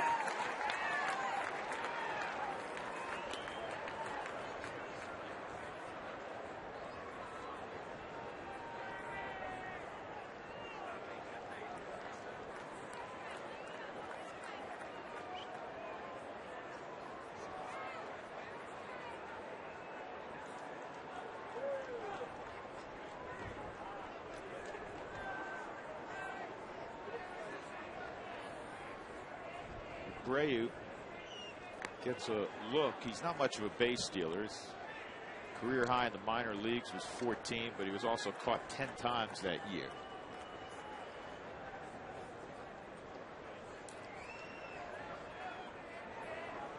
This is a wild one, man. Rockies were down 6-0 before an out was recorded, then rallied to take an 11-6 lead. They haven't added on, and the Diamondbacks have caught him here in the 8th against Rafael Betancourt. Here's the 0-2 on Upton.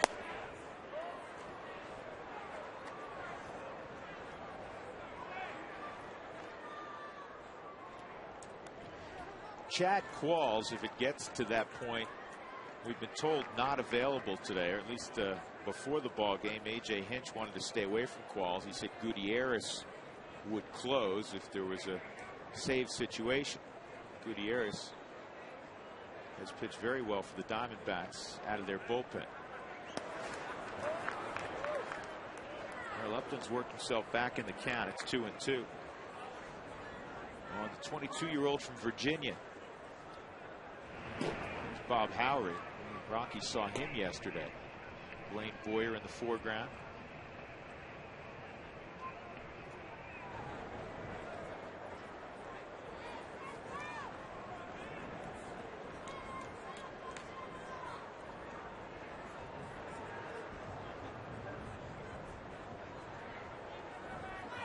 Swung on and missed. Betancourt gets Upton. But Arizona picks up a couple of runs on 3 hits. And we are tied at 11 going to the bottom of the 8th inning. Middle of the Rockies order coming up.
Ten hits for Arizona, 11 runs, 11 hits, and an error for the Rockies. Bottom of the 8th inning.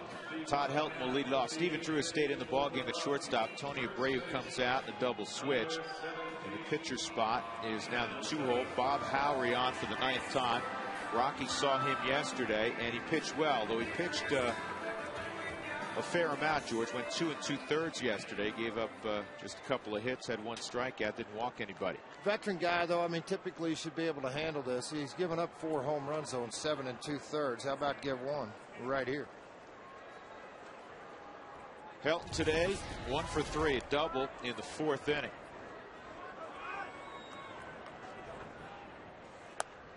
High ball 1 on Todd. Starting to cloud up a little bit. This ball game started, the temperature was 76 degrees. Couldn't see a cloud for miles. Yeah, a lot of heavy winds. There's a big cloud over the Rockies. About 20 minutes into this game, they were down 6-0. That ball is Hit very hard to center field. Helton has squared up a lot of balls the last 3 or 4 days, but most of them have ended up dying in an outfielder's glove. Dead center field, 3 of them have been hit extremely hard. A double that bounced up into the seats in this ball game back in the 3rd inning. Now Tulowitzki, 2-run double in the 3rd. He's 1 for 4. 5th in the National League MVP race a year ago.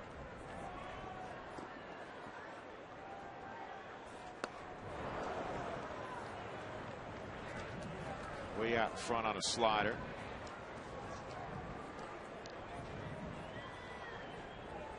Tulo has 10 multi-hit games, which is tied for first in the National League along with Ryan Howard.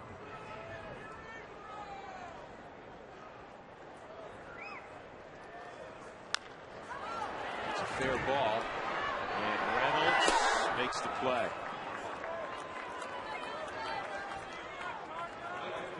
Two outs. That'll bring up Carlos Gonzalez. And Carr going the 2nd inning, went deep for the 3rd time this year. That replay brought to you by the Colorado Lottery. From now until the 30th of June, replay any of your non-winning scratch tickets in a second chance drawing. Enter your tickets at coloradolottery.com.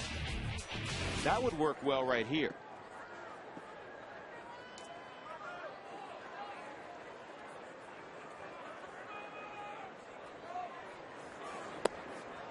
Down low, ball 1.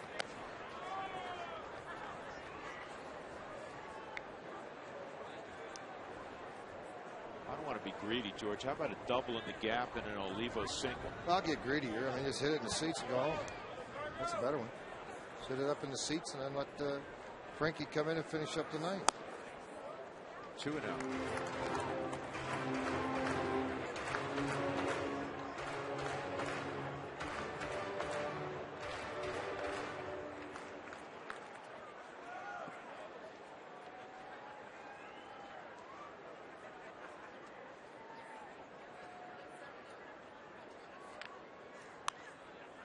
Two-0 slice foul. 2-1.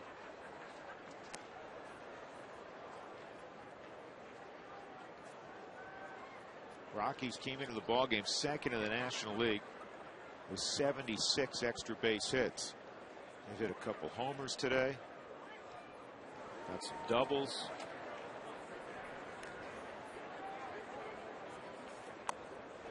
Three and 1.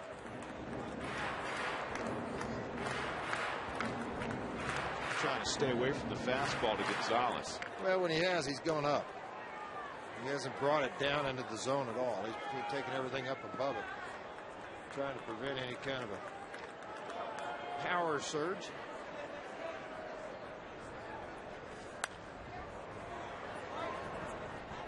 Carlos, I think he felt like he had a pitch to hit there, George. He made a mistake with it. He wanted to get it farther in or either farther away, and he left it out over the middle of the plate. 3-2 with 2 outs and nobody on. Bottom of the 8th inning. Tie ball game.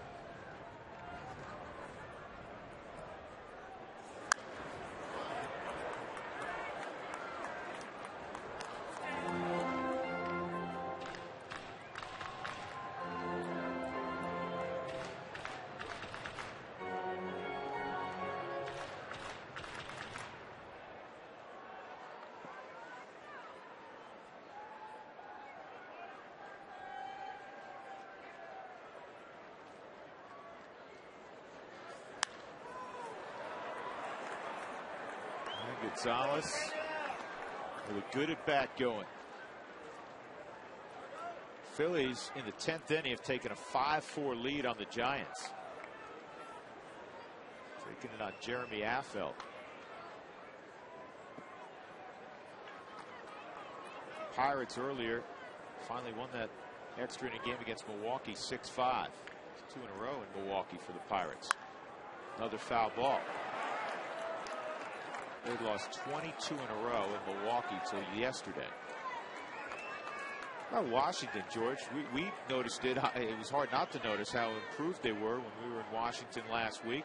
They beat the Cubs again today, 3-2. Well, they're starting to swing the bat, get good pitching, and I don't know how much longer they're going to wait on Strasburg. He threw 5 innings, no hit the other day. You know, they're trying to control the pitch count. 5 innings there is 5 innings in the big leagues. It's stuff here, stuff there. He actually only allowed 1 base runner, and that was on a strikeout pass ball. 4 starts. He's got a 1.52 ERA and 17 to 30. Struck out 23. He's dominating that league.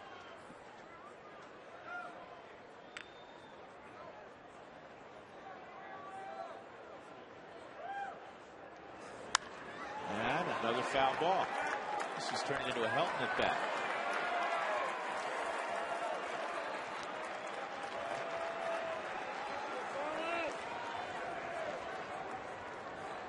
Well, here you go. You want to see some pitches? Look on your forward strike zone, a little bit everywhere. 11th pitch on the way right now.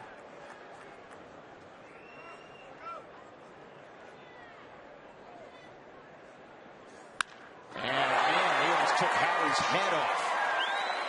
Carlos Gonzalez with a bullet up the middle. 5-minute at bat had a good result, didn't it?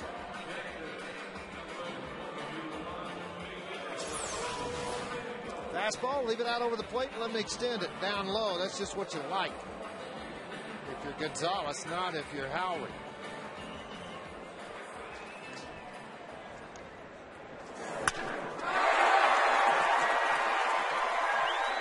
Miguel Olivo steps up.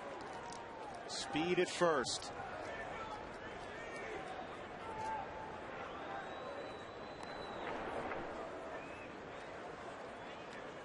Gonzalez has stolen base back in the 4th inning.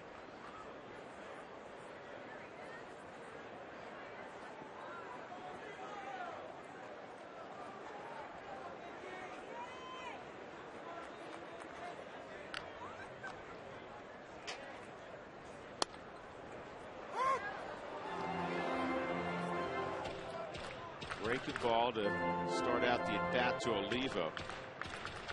0-1.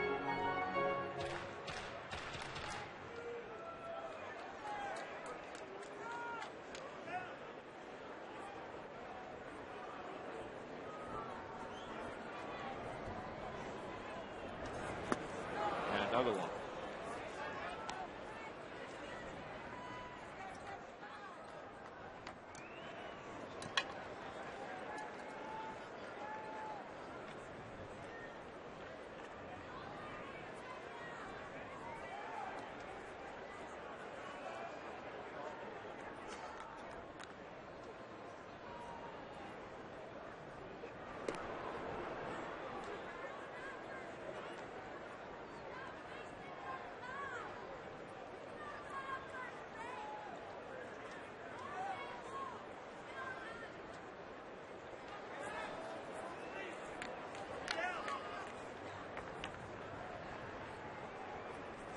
Was leaning.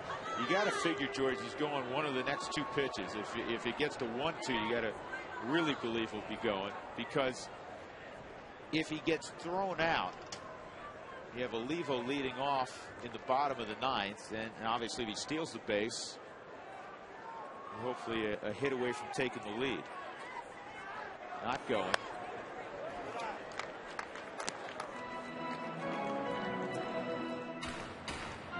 It's 1-2, and I would think he'll be moving here.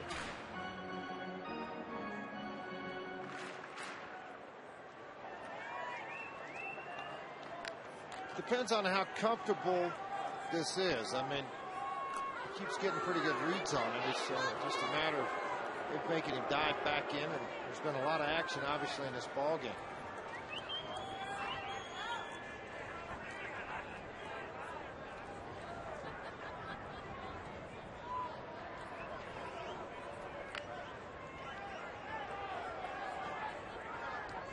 Not going, and a check swing comeback. So we'll go to the 9th inning, tied at 11. Mark Reynolds, Adam LaRoche, and Chris Young for Arizona.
11-11. Tom Helmer, your spin on things. Well, it's going to be a long postgame show, I can tell you that much. We're going to have the longest game summary in the history of postgame shows. We'll recap the highlights. We'll also talk about welcome Matt Belisle, and Matt Daly doing a great job of keeping the Rockies in this ball game and keeping the Arizona Diamondbacks at bay. And also we'll talk about Fowler power. Showed a little muscle today with the home run. Also some great defense out of him. It's all coming up whenever the game ends. Drew? All right, Tom. Rockies have made a couple of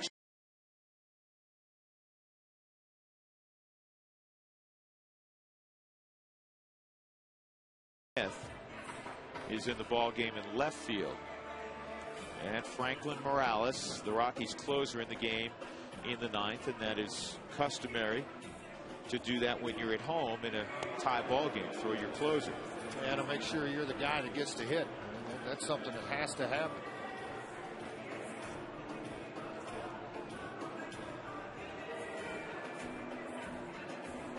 Franklin showing in a 9th appearance on the season, 7 2/3. The ability to strike out people, shorten up some innings, good hard sinker. First batter he faced right around in that area, 63-65%. You'd like to see that get elevated a little bit. These guys he's going to be facing here, though, they're going to be trying to swing and end it with one swing. Reynolds, LaRoche, and Young. Yeah, it's interesting. Carlos Gonzalez removed from the game. The reason I say that, George, is unless you're planning on using Franklin, and there is a day off tomorrow, so there's a possibility for more than one inning, then it would certainly make sense. Just want to make sure, I'm thinking, make sure he didn't get hurt in some way while he was on base. We didn't see anything. That's fouled off 1-1. Because if you're only going to use Morales for one inning, he's due up third in the bottom of the ninth inning. You'd be pinch hitting for him anyhow, and that's where Smith would come up.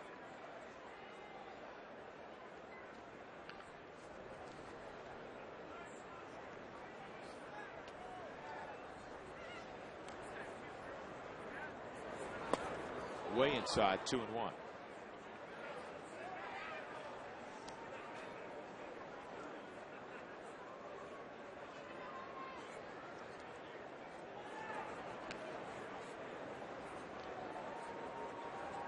Rockies led 11-9 entering the 8th inning. Betancourt gave up a couple runs on 3 hits.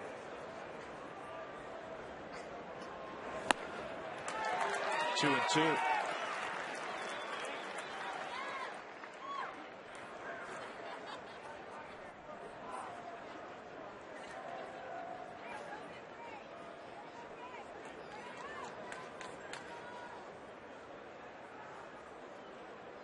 Way inside to hit him.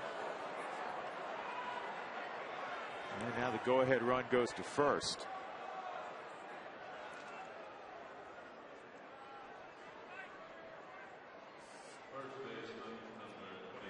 That'll bring up Adam LaRoche. Another look, going to be a fastball, just cuts on him right at the last second. See this ball jump in a hurry. Caught him right on the thigh, not anywhere at all where Melvin Moore wanted that pitch.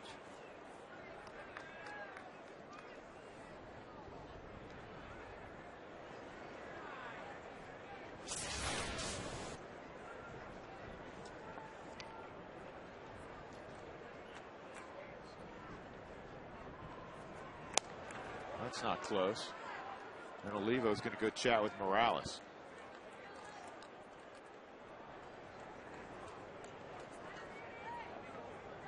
He's missed badly on 3 of his first 5 pitches. Sure has.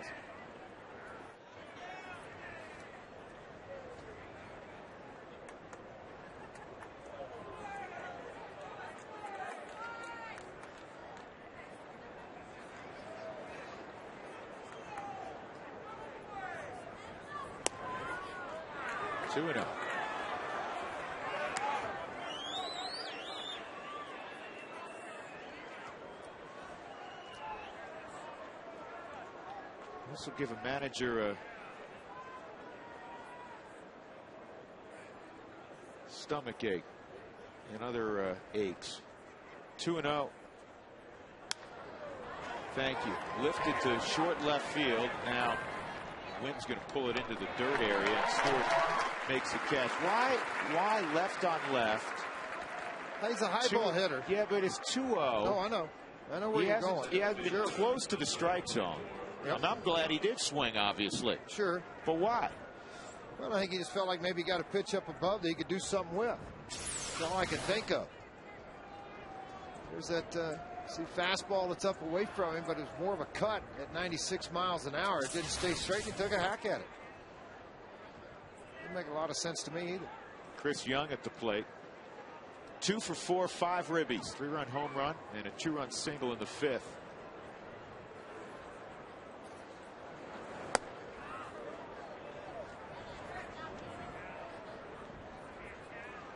Rockies in the bottom of the 9th. Stewart, Mora, and Seth Smith.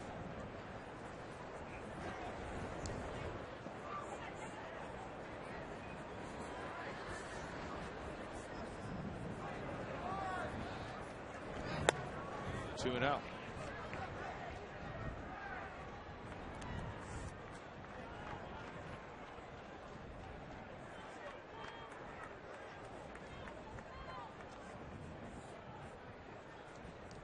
Parr on deck.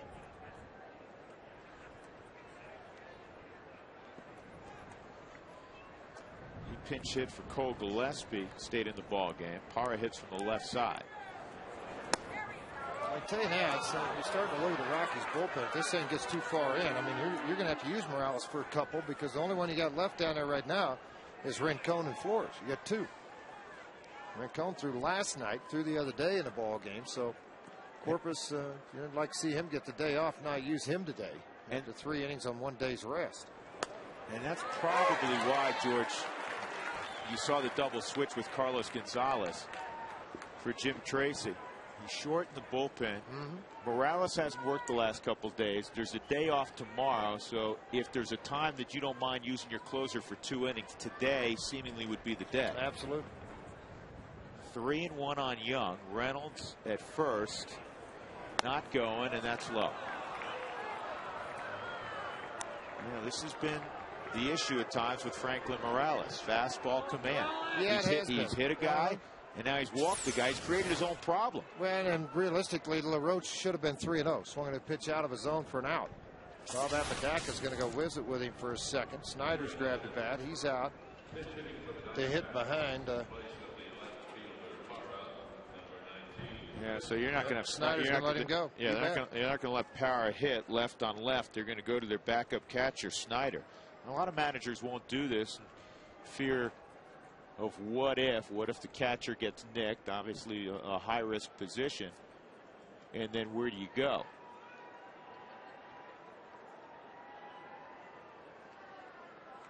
And here's the good news, you're doing it, and if you can get a ground ball, Snyder's prime candidate to get 2 outs with.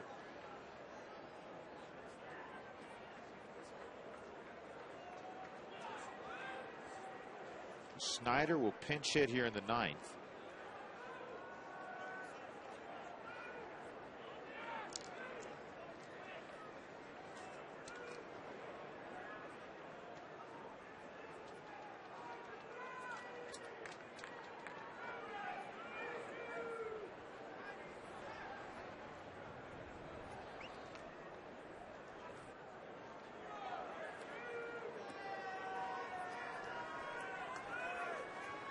John Hester is on deck. Good numbers against lefties this year for Snyder.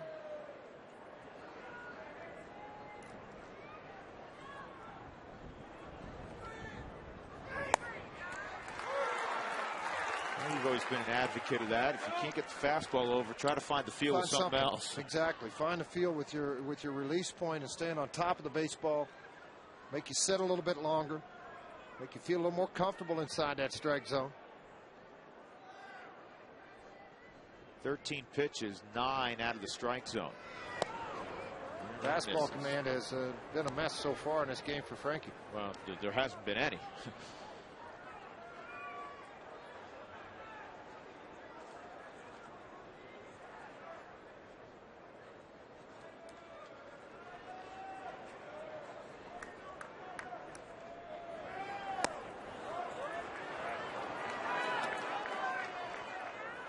tell he's searching.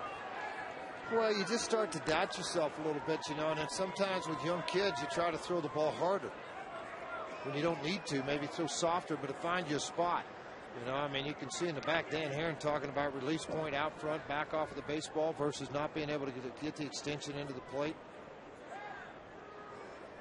Dan Herron, a pitcher with the Diamondbacks that won the first night in here, did a pretty good job.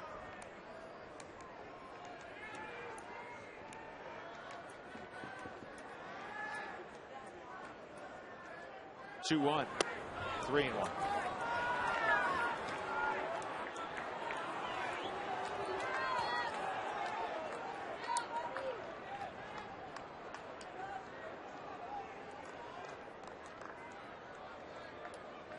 Yeah, the tempo's not good either, George. Well, the hitter's playing a little bit with that. A lot of stepping out, looking at third at Bo Porter. I mean, come on, it's 3-1 runner in second. You know what the deal is. You're just trying to disrupt a little bit more and let the kid think about it a little more.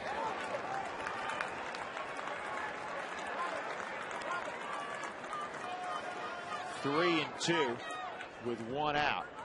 Levo reminded Morales of just the situation in case Reynolds and Young take off.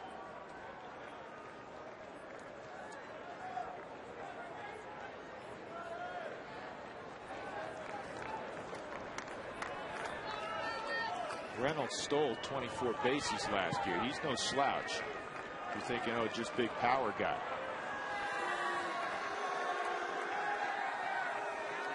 You say, why would you do that? Stay out of the double play.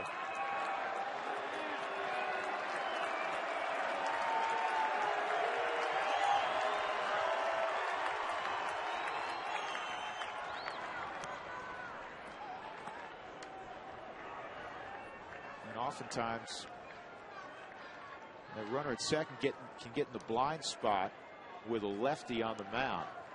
Harder for them to hold runners at second. They're not going. Ball 4. A hit batter and 2 walks. And now they're loaded up for John Hester. Now you just created a mess for yourself. Well, and you know what? You're almost in a position now because he's been out once, talking about Bob Apodaca. So now it comes down to Helton, Tulowitzki, guys that are trying to fire you up, tell you to get in and get after somebody. And for Hester, do you tell him to take one? Obviously you would. You better. Shouldn't have to be told. When Cone starts to throw again, he's up earlier in the ball game.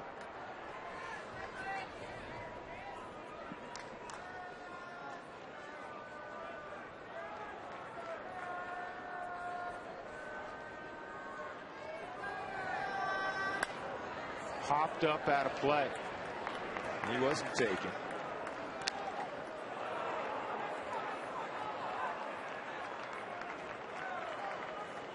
You're looking for a fastball, and you typically think you're going to get a fastball in that situation. It better be one that you could drive. With 1 out, the outfield playing fairly deep, nothing over the head to give up 2, but yet you can come in and catch the fly ball and then make the play. See, I don't mind that one as much just for the reason you just played. Sit on that fastball, runner at third, and that's pulled foul. When you get it to the outfield, you just take the lead. Reynolds had to duck out of the way. He got hit earlier on a ball Todd Helton threw, trying to double him up at second. You got everybody ducking here, and then when it gets down to the other end, man, oh man. Duck, duck. Umpire ducks. Frankie needs a punch out here. 0-2 on Hester. Ooh, he fooled him. Ooh. Well, it's the first time he's had a major league at bat with the bases loaded. EY had one earlier and drew a walk. How about you hit into a double play, John Hester? Stephen Drew is on deck. Here's the 1-2. Ground ball to third. They're going to come home with it. And out at the plate. He stayed on the plate. Miguel Olivo stayed on the plate. And A.J. Hinch comes flying out of the dugout.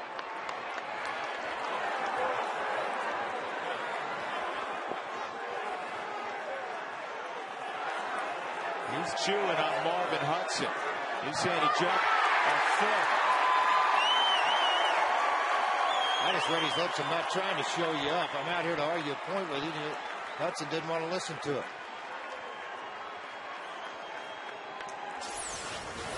Well, this will tell the truth right here. And I know Bo Porter jumped about 1.5 feet in the air. Yeah, we get a better look at it here if we can get the umpire. He's in a great position to see it and watch it. That angle, I think Hinch has a big point. Now the ball's in the glove. You know what? That's a good call. Is that toe on the plate?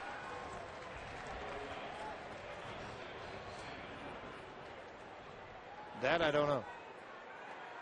Wow. Yeah, that is tough to tell. That is tough to tell.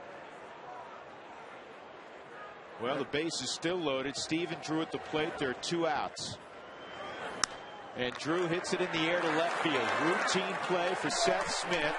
And Morales created an enormous problem and lives to tell about it. We'll go to the bottom of the 9th. The Rockies need 1 to go home happy.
Four hours, bottom of the 9th inning. The Rockies will take 1 any way they can get it. Folks who didn't go to the ball game are heading home from work.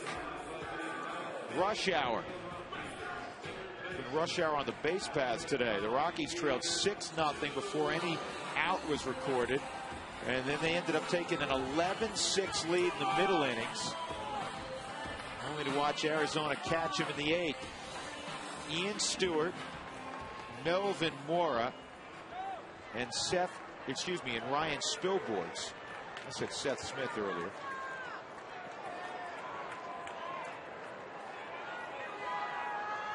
Howery's still in the ball game.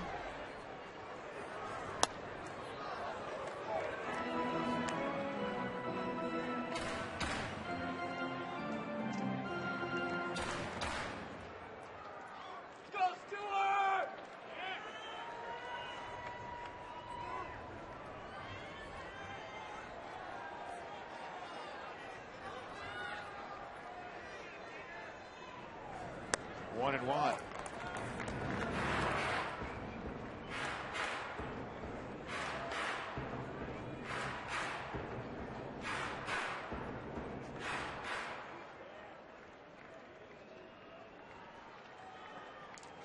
Rusty Ryle in left field.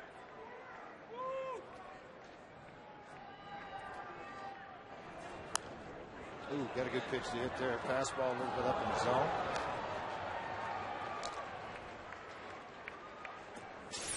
Take a look at this last pitch on the 4th strike zone. Out of the hand of Howery. It's going to float a little bit, but it stayed about thigh high and out over the middle of the plate.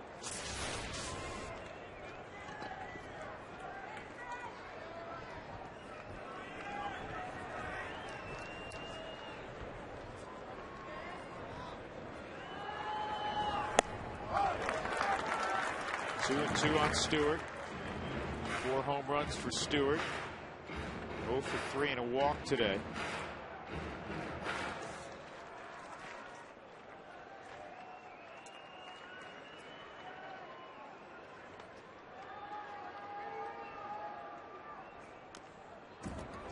Keeps the bat alive. Hitting .321 coming in against right-handed pitching.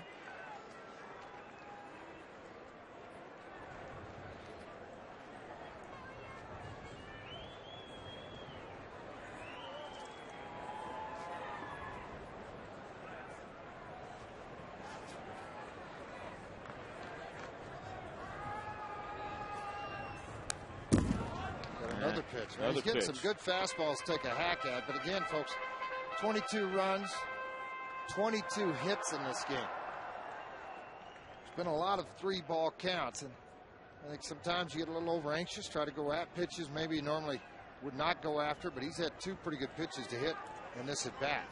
Fastballs away from him. Fouled both of them off.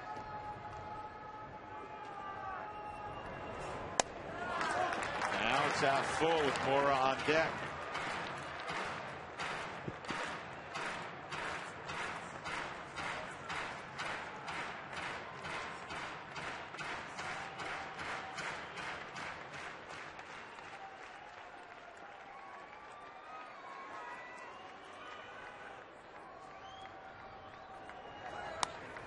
And it's popped up. Long run for Young, and he's going to get there.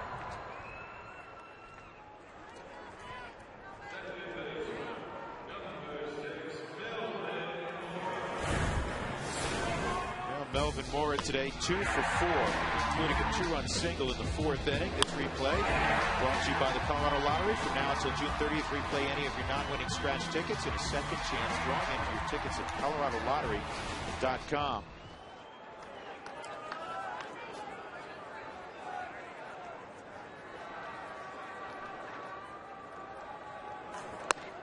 Outside, ball 1. Well, the Giants led 4-1, blew that in the 9th inning. Brian Wilson, the blown save. Philly took a 5-4 lead in the 10th, and the Giants got one in the bottom of the 10th. So they play on.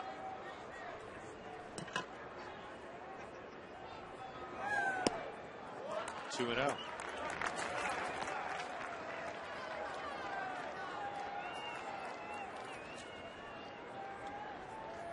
Longest 9-inning game the Rockies have ever played was here in '96 against the Dodgers.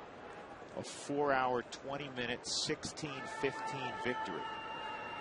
We're creeping up on 4 hours. Hard shot. Reynolds, who's played great defense all day, makes the play. Wow. Really good play.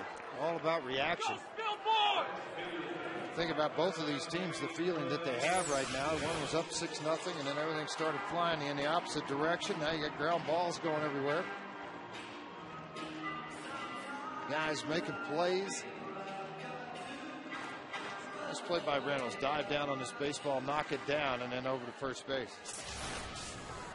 Go Spillborn!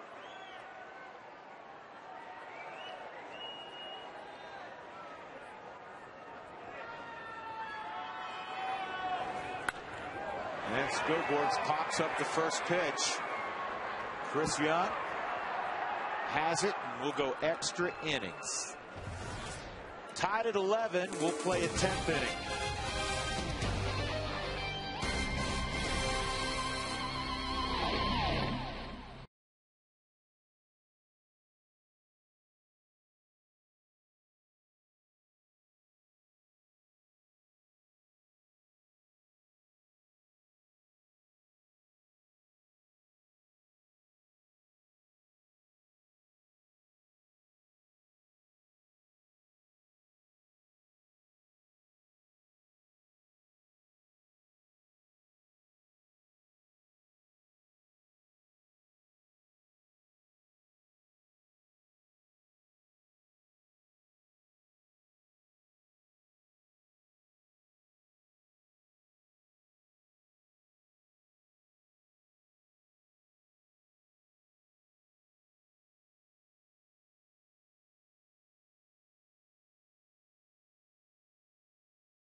Well, game summary, the Rockies got an 8-6 lead with that home run from Dexter Fowler.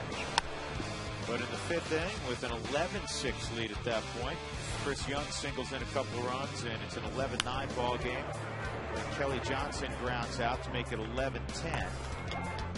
And then Tony Abreu lines an opposite field single against Rafael Betancourt to tie it. And that's where we are as we go to the 10th inning. 2nd inning work for Morales. Kelly Johnson at the plate, and he takes strike 1. Hopefully the pitches that Morales was missing badly with in the last inning out of his system. Looping curveball misses, 1-1. Now George Frazier is heading home to Tulsa, Oklahoma. He has a flight he's got to catch, so we bring in my other partner, Jeff Houston, who's you know what, I figured post-game duties. I figured a lot of pitchers were used today, and some position players, so we needed a relief announcer. We needed a relief announcer, yes. So Frazier on his way to the airport, and Jeff Houston, you're going to join me on the road trip anyhow. Yeah, you just get a little earlier start. Yeah, that's all. Just a little. It's kind of like yesterday. Chacin got in there for an inning. That's what I'm getting. Hopefully, the bottom half of this inning, it'll be over, and it get me prepared for the next road trip. Right, they just get your feet wet again. How you been? I've been good. Not that I don't see you every day. I'm seeing you every day, but I'm just enjoying my time out there with Tom Helmer and the Cowboys. That's fouled off. How many pitches in this game so far? Are you kidding me? They're closing in on 400 probably. I'm exaggerating only slightly. It's the 3rd extra inning. Yeah, this is the 3rd extra inning affair for both clubs, and both teams are 1-1.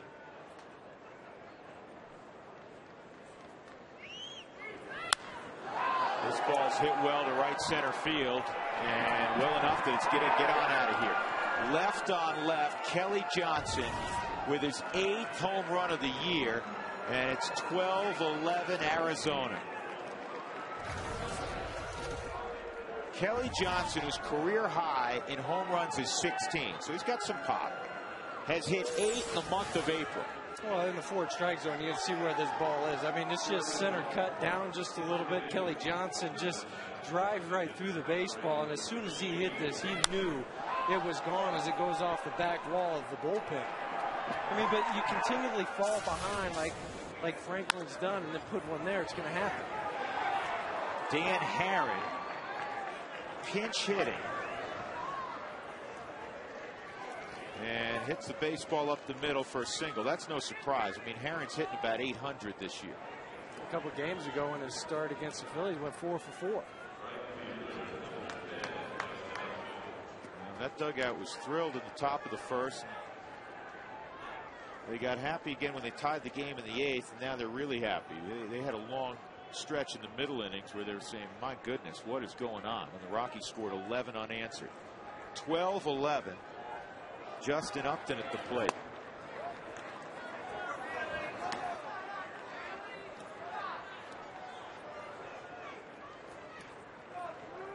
Well, you just got to minimize it now, I guess. Get Upton to hit into a double play and just keep this at a 1-run ball game.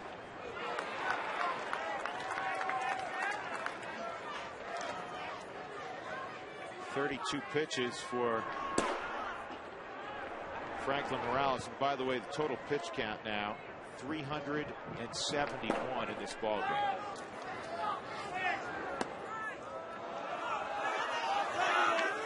They just can't continually, Jeff, fall into hitters' counts. No, I mean, we always talk about that. And the numbers when a hitter goes to 2-1, the advantage just slides over to him. And it's well into the 330, 340 range when you get up and you're ahead in the count as a hitter. It's about a 200-point differential on that 1-1 swing pitch. When it's 1-2, it's well beneath 200. And as you said, when it's 2-1, it's well over 300. Dan Herron hitting .467, including a 4-for-4 ball game.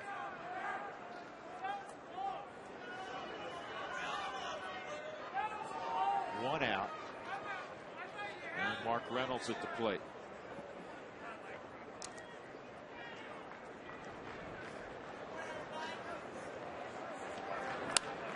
And he pops it up.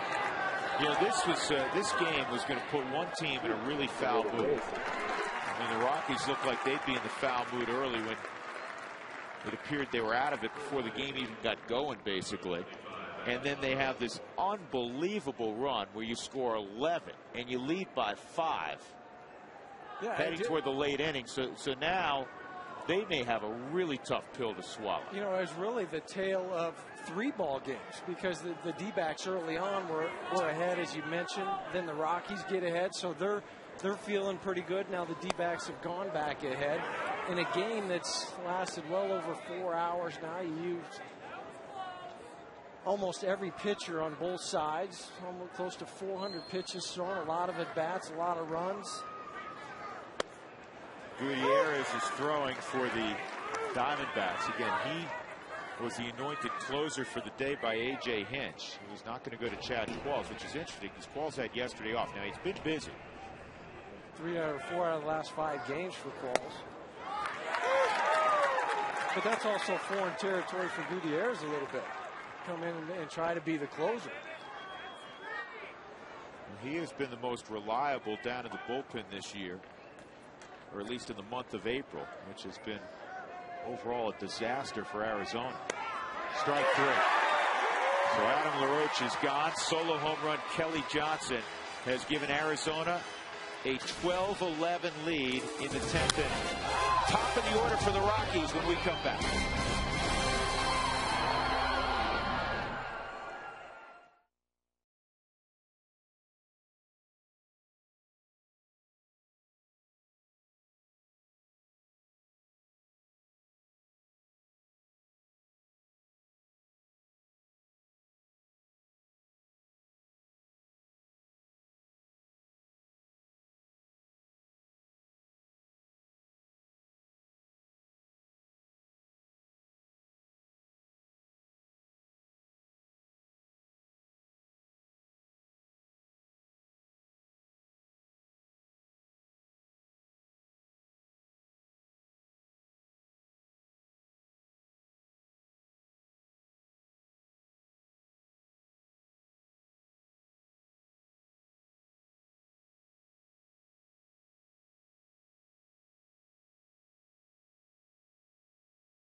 Arizona leads at 12-11 on the 8th home run of the year for Kelly Johnson.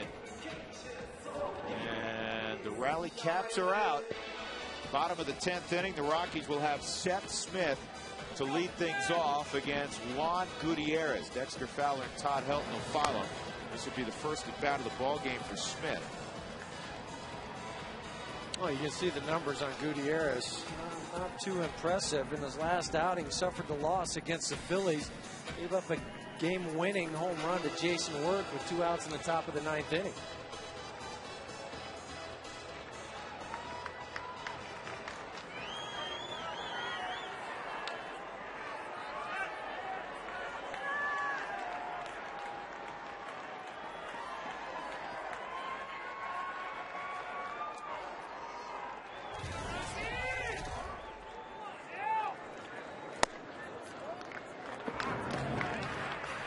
Gutierrez can run it up there 93 to 95 miles an hour.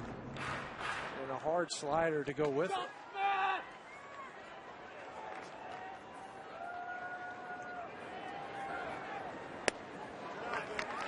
Two and out.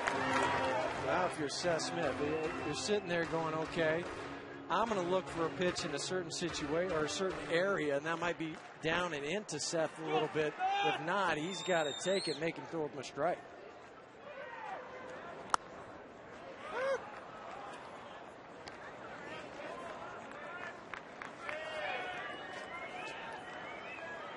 2-2 on Smith. A couple days ago, he launched 2 home runs in a game. They know that, so they're going to try to pitch him away. And a line drive gloved by Stephen Drew. A loud out, and that'll bring up Dexter Fowler. Talk about the pitch having to be away from Seth Smith, and that's exactly what it was, but he stayed on it and drove it over there, just didn't get it quite high enough. Stephen Drew was able to leap and go catch that baseball.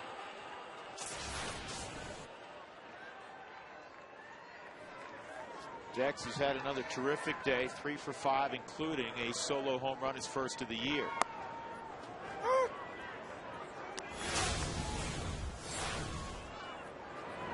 Pretty good day today. Started off with that slap single to left field. Another one right back up the middle, but this was a big blow. 1-1 on Fowler, Helton on deck.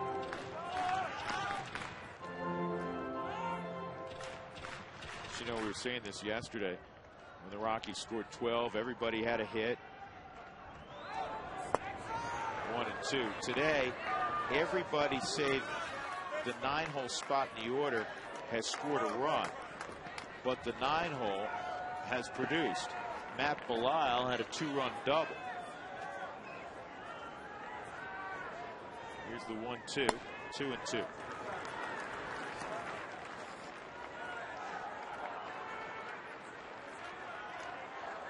Right now, Howry's on the plus side. 2 innings of scoreless relief. Franklin Morales has the hook. He's trying to throw a slider down in the dirt. 3 and 2.